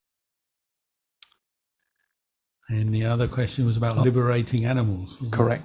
Yeah, so that's an old Buddhist tradition to let go or maybe purchase animals destined for slaughter. So it could be cows or fish or crabs or turtles or chickens or whatever, or even elephants nowadays. They do animals that would otherwise be slaughtered or killed in one way. You pay some money to purchase them, and then if it's water animals, amphibians or fish, then you can release them yourself in the water. If it's something like a cow or a buffalo, well, you may have to pay money for them to be looked after in a farm until the end of their life. And this goes right back to the time of the Buddha. It's a practice of compassion, non-killing. And non-killing also leads on to saving and helping animals. And you're probably aware in India, in the old days, and even nowadays, animal sacrifice is very common. One way of pleasing the gods, trying to get things, recover from an illness, or get rich, or get something that you want. You sacrifice animals, kill animals for the gods. And the Buddha spent a lot of time teaching people not to do that. And he would talk to them and say, why spill all this blood of these animals when you could keep the precepts, you could meditate, you could practice generosity in other ways.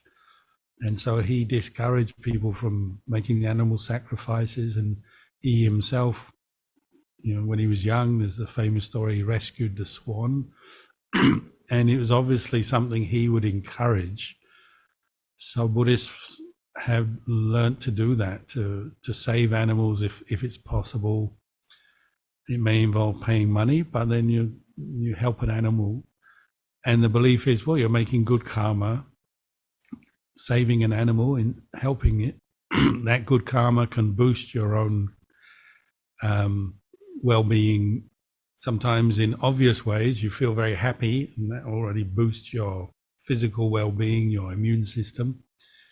And subtly, it can boost your karma because you're helping a being, saving their life. So that's very good karma. It has a certain power, good energy, positive energy to it. So it is quite common, but it's an individual thing. You don't have to do that. If some people may wish to help the poor. They do a donation to help poor people, or they help the sick.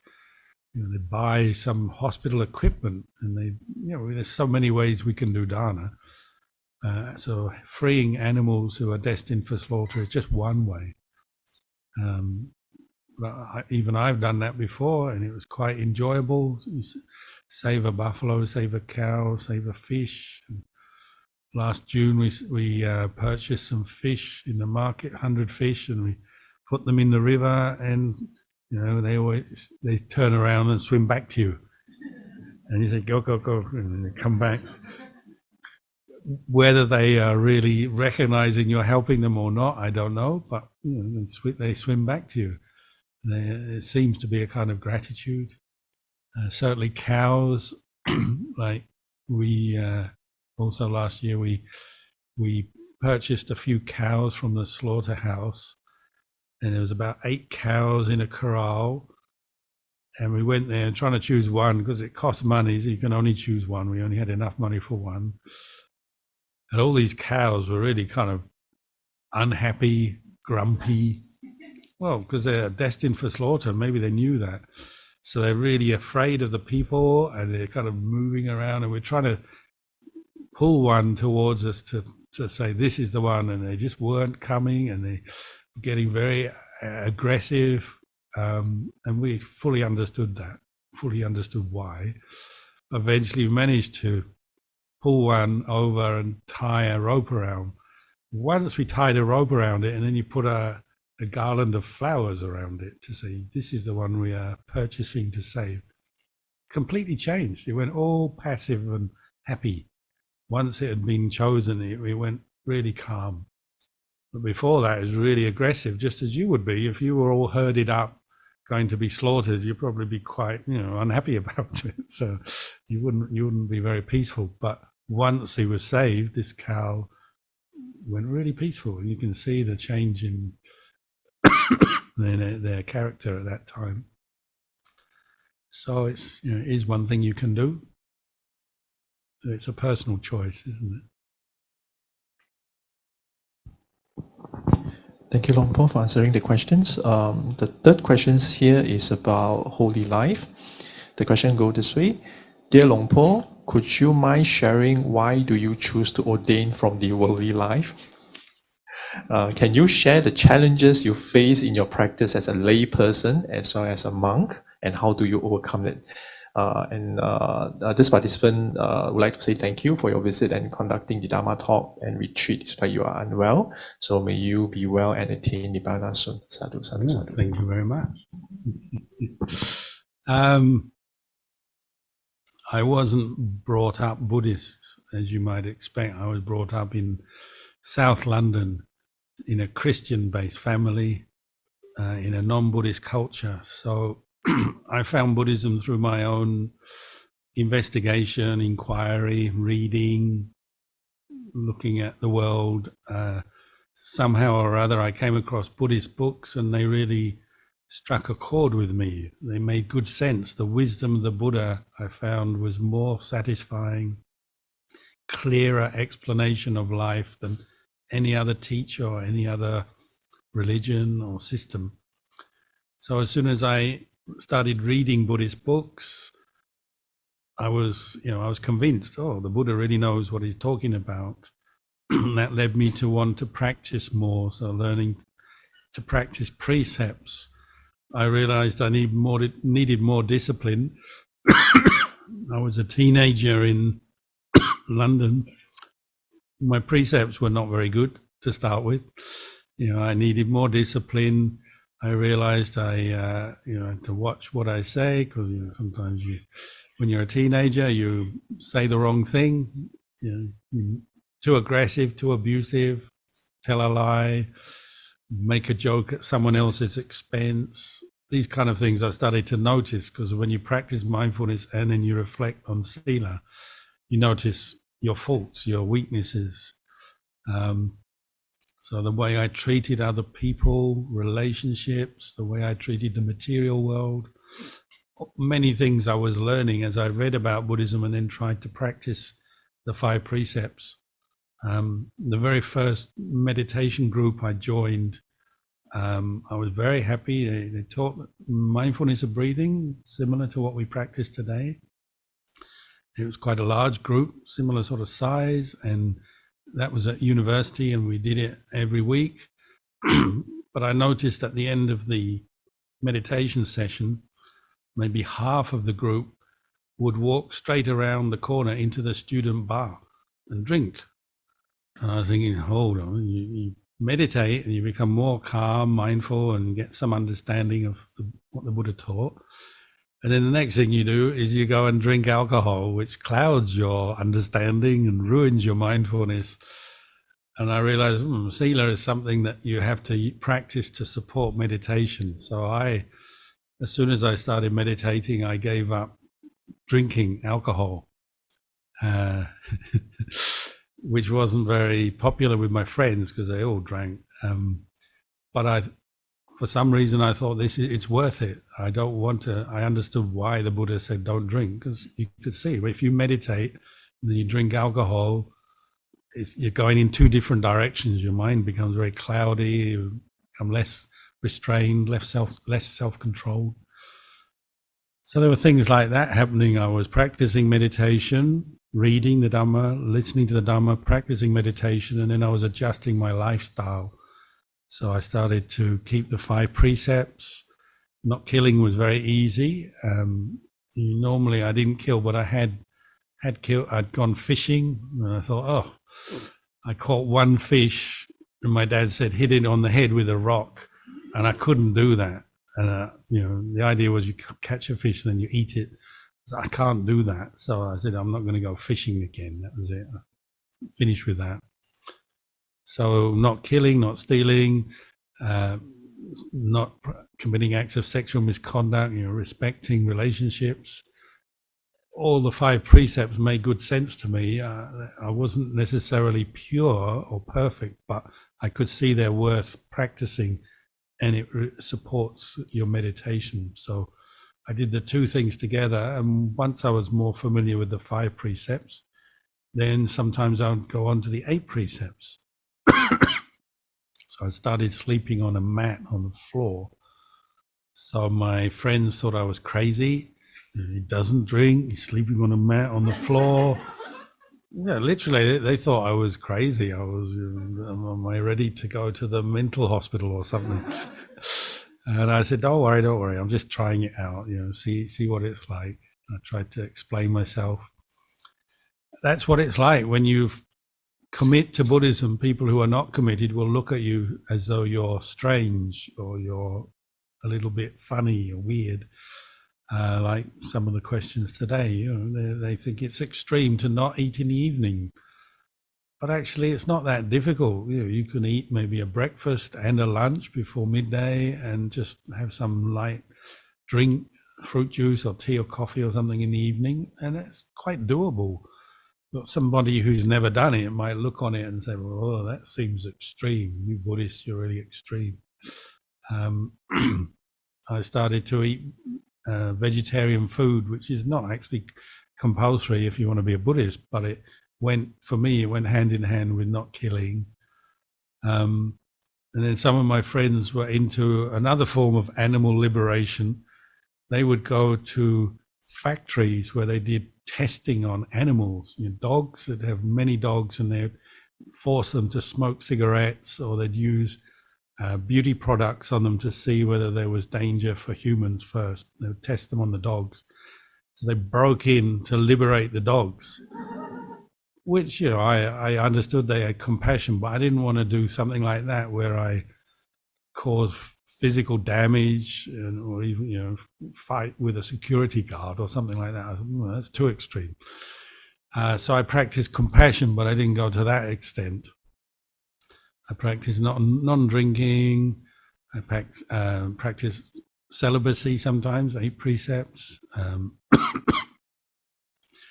Tried out the 8 precepts, and I found that, you know, okay, it's difficult in lay life to keep 8 precepts, but if you do it once a week or once in a while or for a retreat, you can.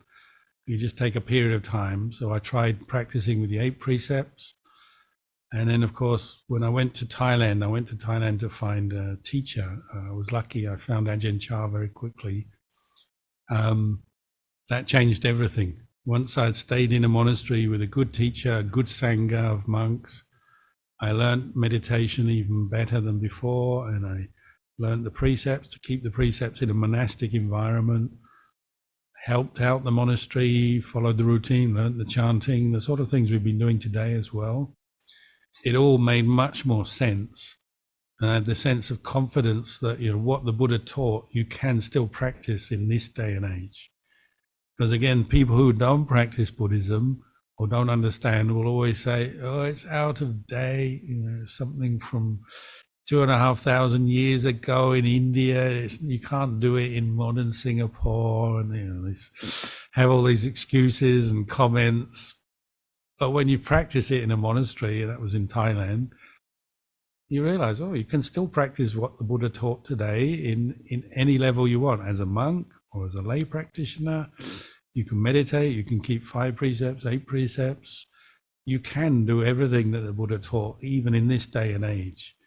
And I realized everything else is just excuses, because, you know, most people, they're a little bit selfish, they're addicted to their comforts and their pleasures. And, you know, obviously to practice the Buddhist path means you start giving up a few things.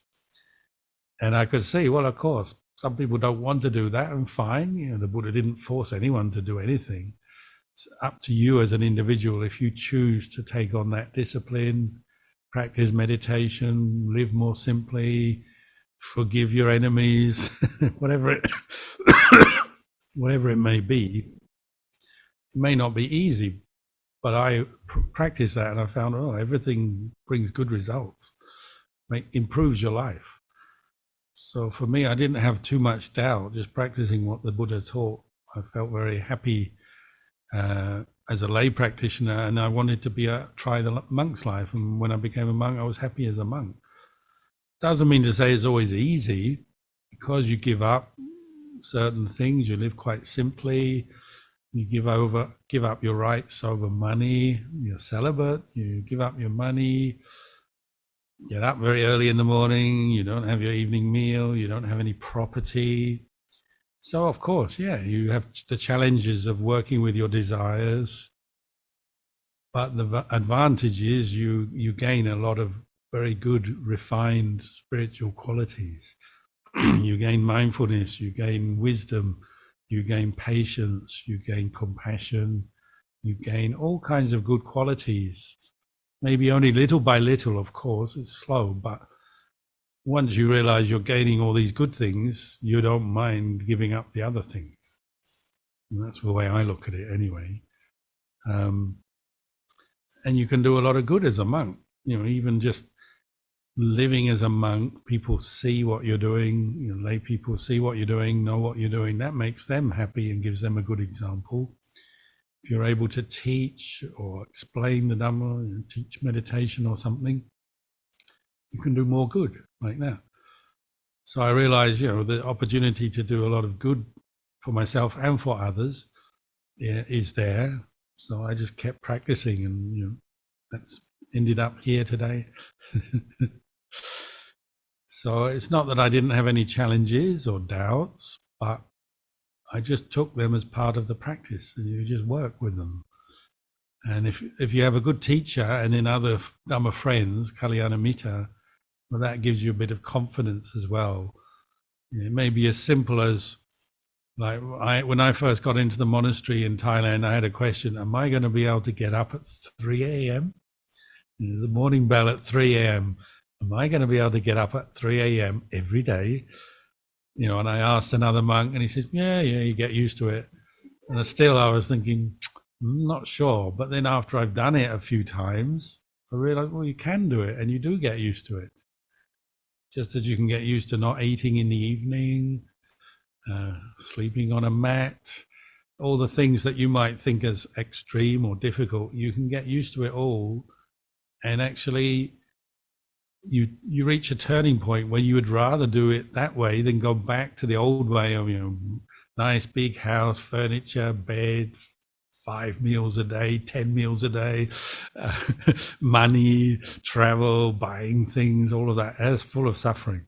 It's just nobody admits it. I'm not saying the lay life is bad. I'm just saying there is a lot of suffering in the lay life that we often ignore, or, you know, don't recognize, or cover over. So like now, if you offered me a lot of incentive to go back to the lay life. So if you go back to the lay life, I'll give you a big pile of money and a big house and a nice job and a nice family, a nice girlfriend, all the whatever it is that people want in the world. No. It doesn't appeal to me, and that's, you know, that's just the way my mind is now. I'd rather live as a monk. It's much nicer. Your friends you can trust. You go to work and you're not sure, can I really trust them? You know, are they going to backstab me, or are they going to gossip about me? Obviously you have some good friends, I hope, but you know, some people, you know, you're not sure whether you can trust or what they're up to. If you live in a monastery, you can trust everyone. You're very relaxed because your people are honest, kind. If I get sick as a monk, other monks come around to help me. You get good teachings and advice. You're always meeting mentors and teachers. You meet lots of kind lay people who support you as a monk, and you don't need a lot to be supported with, but still you do need support. So every day I see people being very kind, every single day of my life. Like today, this morning, you offered food to the monks. Every day we have somebody somewhere is offering us food. That's how we survive. So you witness that. You witness somebody being kind every single day of your life, and that's only the beginning of it. You know, you witness other monks being kind to each other or to the lay people helping out, volunteering, doing all kinds of acts of service, sacrifice every day. What other career or profession in the world is the same? Sure, many people do good in this world, of course, but monk's life is just all good.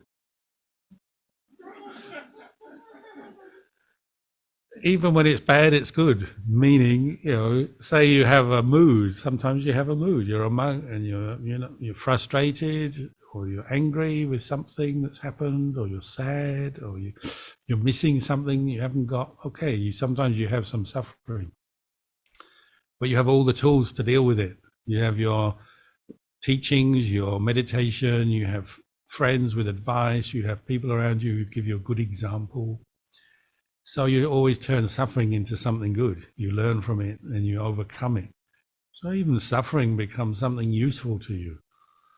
So in Thailand, we used to call suffering, the Buddhist word for suffering is dukkha. So in Thailand, we say Ajahn dukkha. I'm Ajahn Kalyano, the teacher today. Ajahn means teacher. Kalyano is my monk's name. Ajahn dukkha is there every day. So you wake up in the morning, you say, oh, I want to sleep again. But, there's a bell, Ajahn dukkha, the dukkha of clinging to your pillow, but I got to leave it and get up and do my meditation. Or a mosquito bites you, so Ajahn mosquito.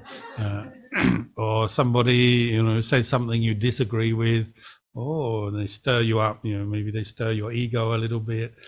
There you're Ajahn this person, Ajahn that person. Or maybe you want your meal, in the monastery like this morning, you couldn't just go and eat your food, could you? You had to wait in line. And then when the time comes, everybody shares the food. That's how we do it in a monastery. So maybe some days that's fine, but some days maybe you're really hungry and you're really keen. I want my food now. When I was a lay person, I never had to wait for my food. If I'm hungry, I just go and eat. When you're in the monastery, you have to wait. You sit on the seat and you meditate and you're waiting. And sometimes you wait a long time before you can actually eat your food, and you have to follow everyone else.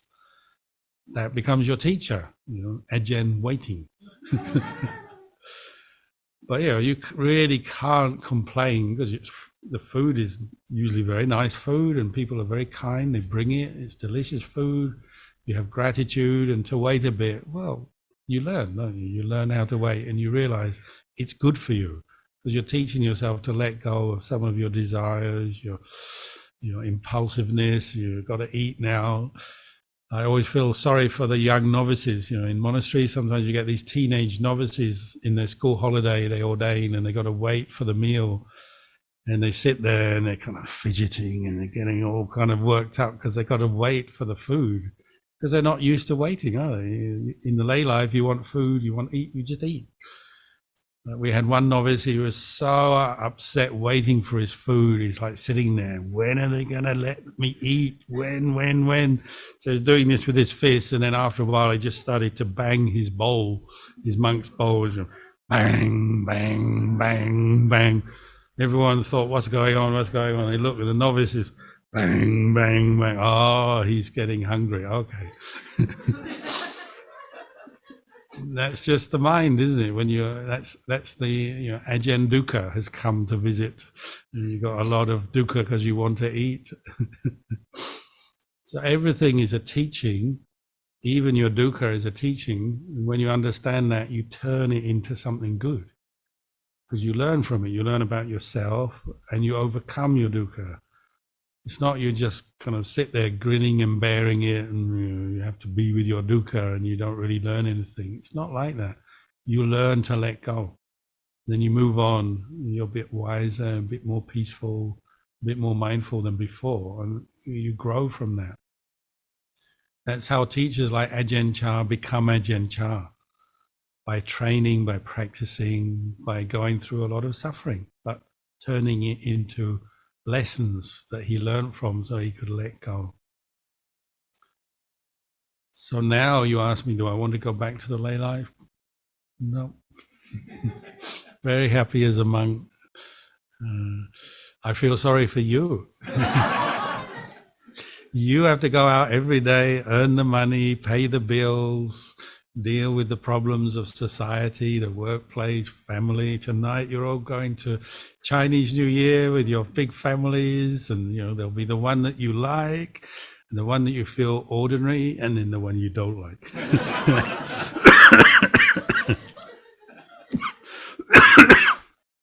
Everybody has an uncle that they don't really get on with, or a brother or a sister or somebody.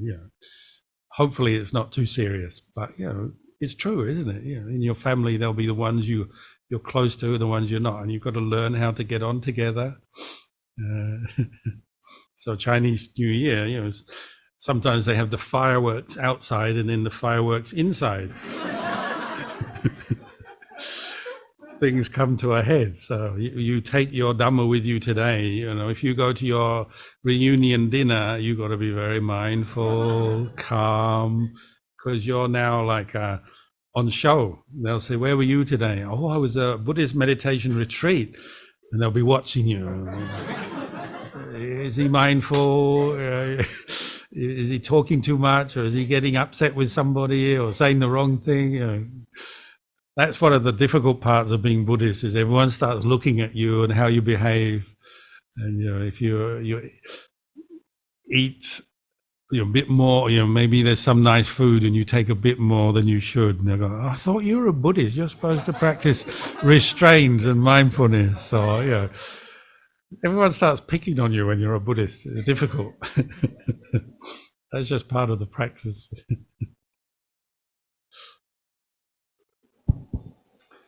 So, is that the end of the questions? One more last question. Okay. Yeah.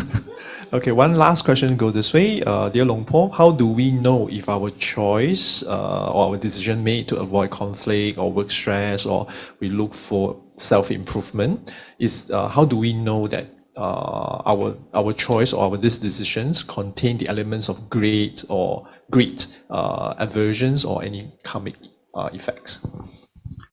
To look at the results of what you do, the decisions, the choices you make. And you may not always immediately know the result yet. You know, sometimes you do. You know, instant karma. You make a choice and you realize, oh, I was just following my greed, or I was too angry there. Sometimes it's obvious. But sometimes these things are subtle. So you have to observe over time. So sometimes it's correct to avoid stress. You know if you don't go and do something, you're going to get really stressed or upset, so you avoid it. Sometimes that's correct. But then maybe that task or that thing you're avoiding is actually an obligation. You know, it's a responsibility that you should look after, maybe in the family or in the workplace. And if you're avoiding it all the time, you're actually not doing the right thing there. So then you have to reflect back and say, oh, I'm avoiding this too much. Maybe I have to be very patient and face up to my responsibility, but I'm going to make sure I try and do it in the proper way, the good way. And if it's stressful, well, I have to manage that, be very mindful, very careful, if it's something that you really should be doing. You know, every situation is different, but you look and learn from the results of your choices and your decisions. And sometimes you can say, yeah, that was the right thing to do, and I made a good choice there, and it's helped me, it's helped other people maybe. And then sometimes you say, that was not the right choice. Look, it's made me much more stressed, or I'm getting really angry or upset, and I really need to adjust here. Sometimes you learn in the positive, sometimes you learn from the negative. Some things work, some things don't work. The idea is to always reflect back on what you've done, what you've said, what you've done, and reflect, is this improving my practice? Am I becoming a little bit more peaceful, wiser, improving? Or am I going backwards? Am I getting more confused, more stressed, more upset with the world, more angry? These are the sort of reflections you can make, and you can review that once a day, maybe in the evening. You come home from work, reflect on your day. What did you say? What did you do? Was there anything you could have done better? Was there anything that was good that you can know, oh, that was the right thing to do? Is there anything you could have done better that was a mistake maybe?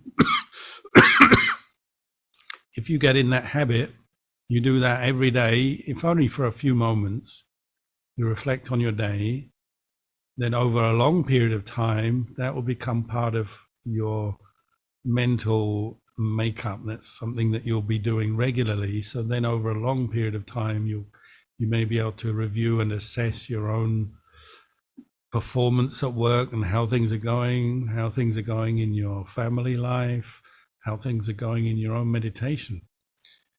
But some things take a long time to review. You can't just review in one day. Some things you can review immediately today, but some things you wait, don't you?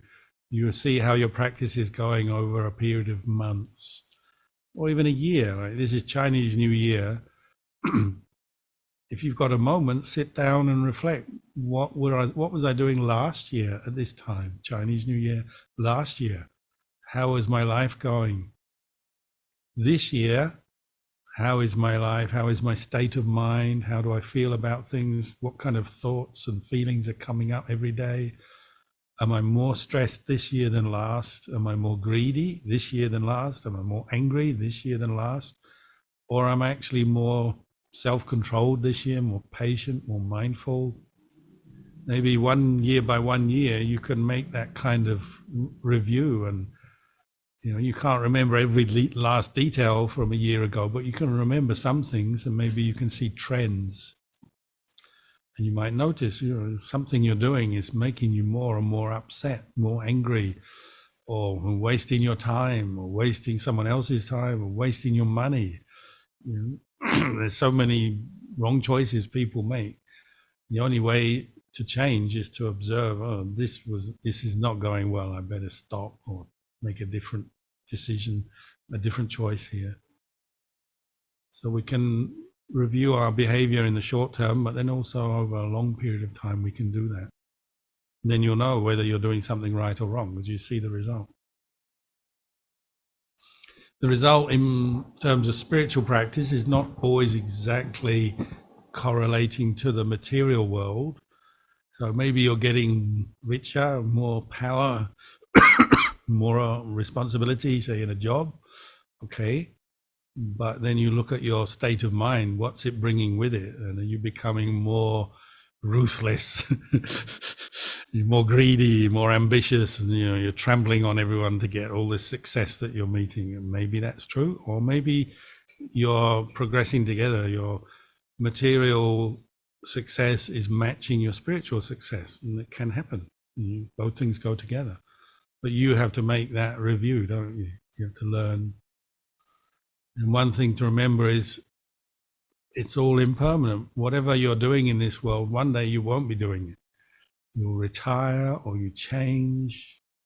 If you have kids, one day your kids grow up and leave home. You get a job, one day you'll retire from that job or you move to another job. The world changes for sure. That's going to happen. So, don't be too rigid in the way you view things, because things will change. And you have to learn as you go and be willing to learn and ready to learn. Thank you, Luang Por.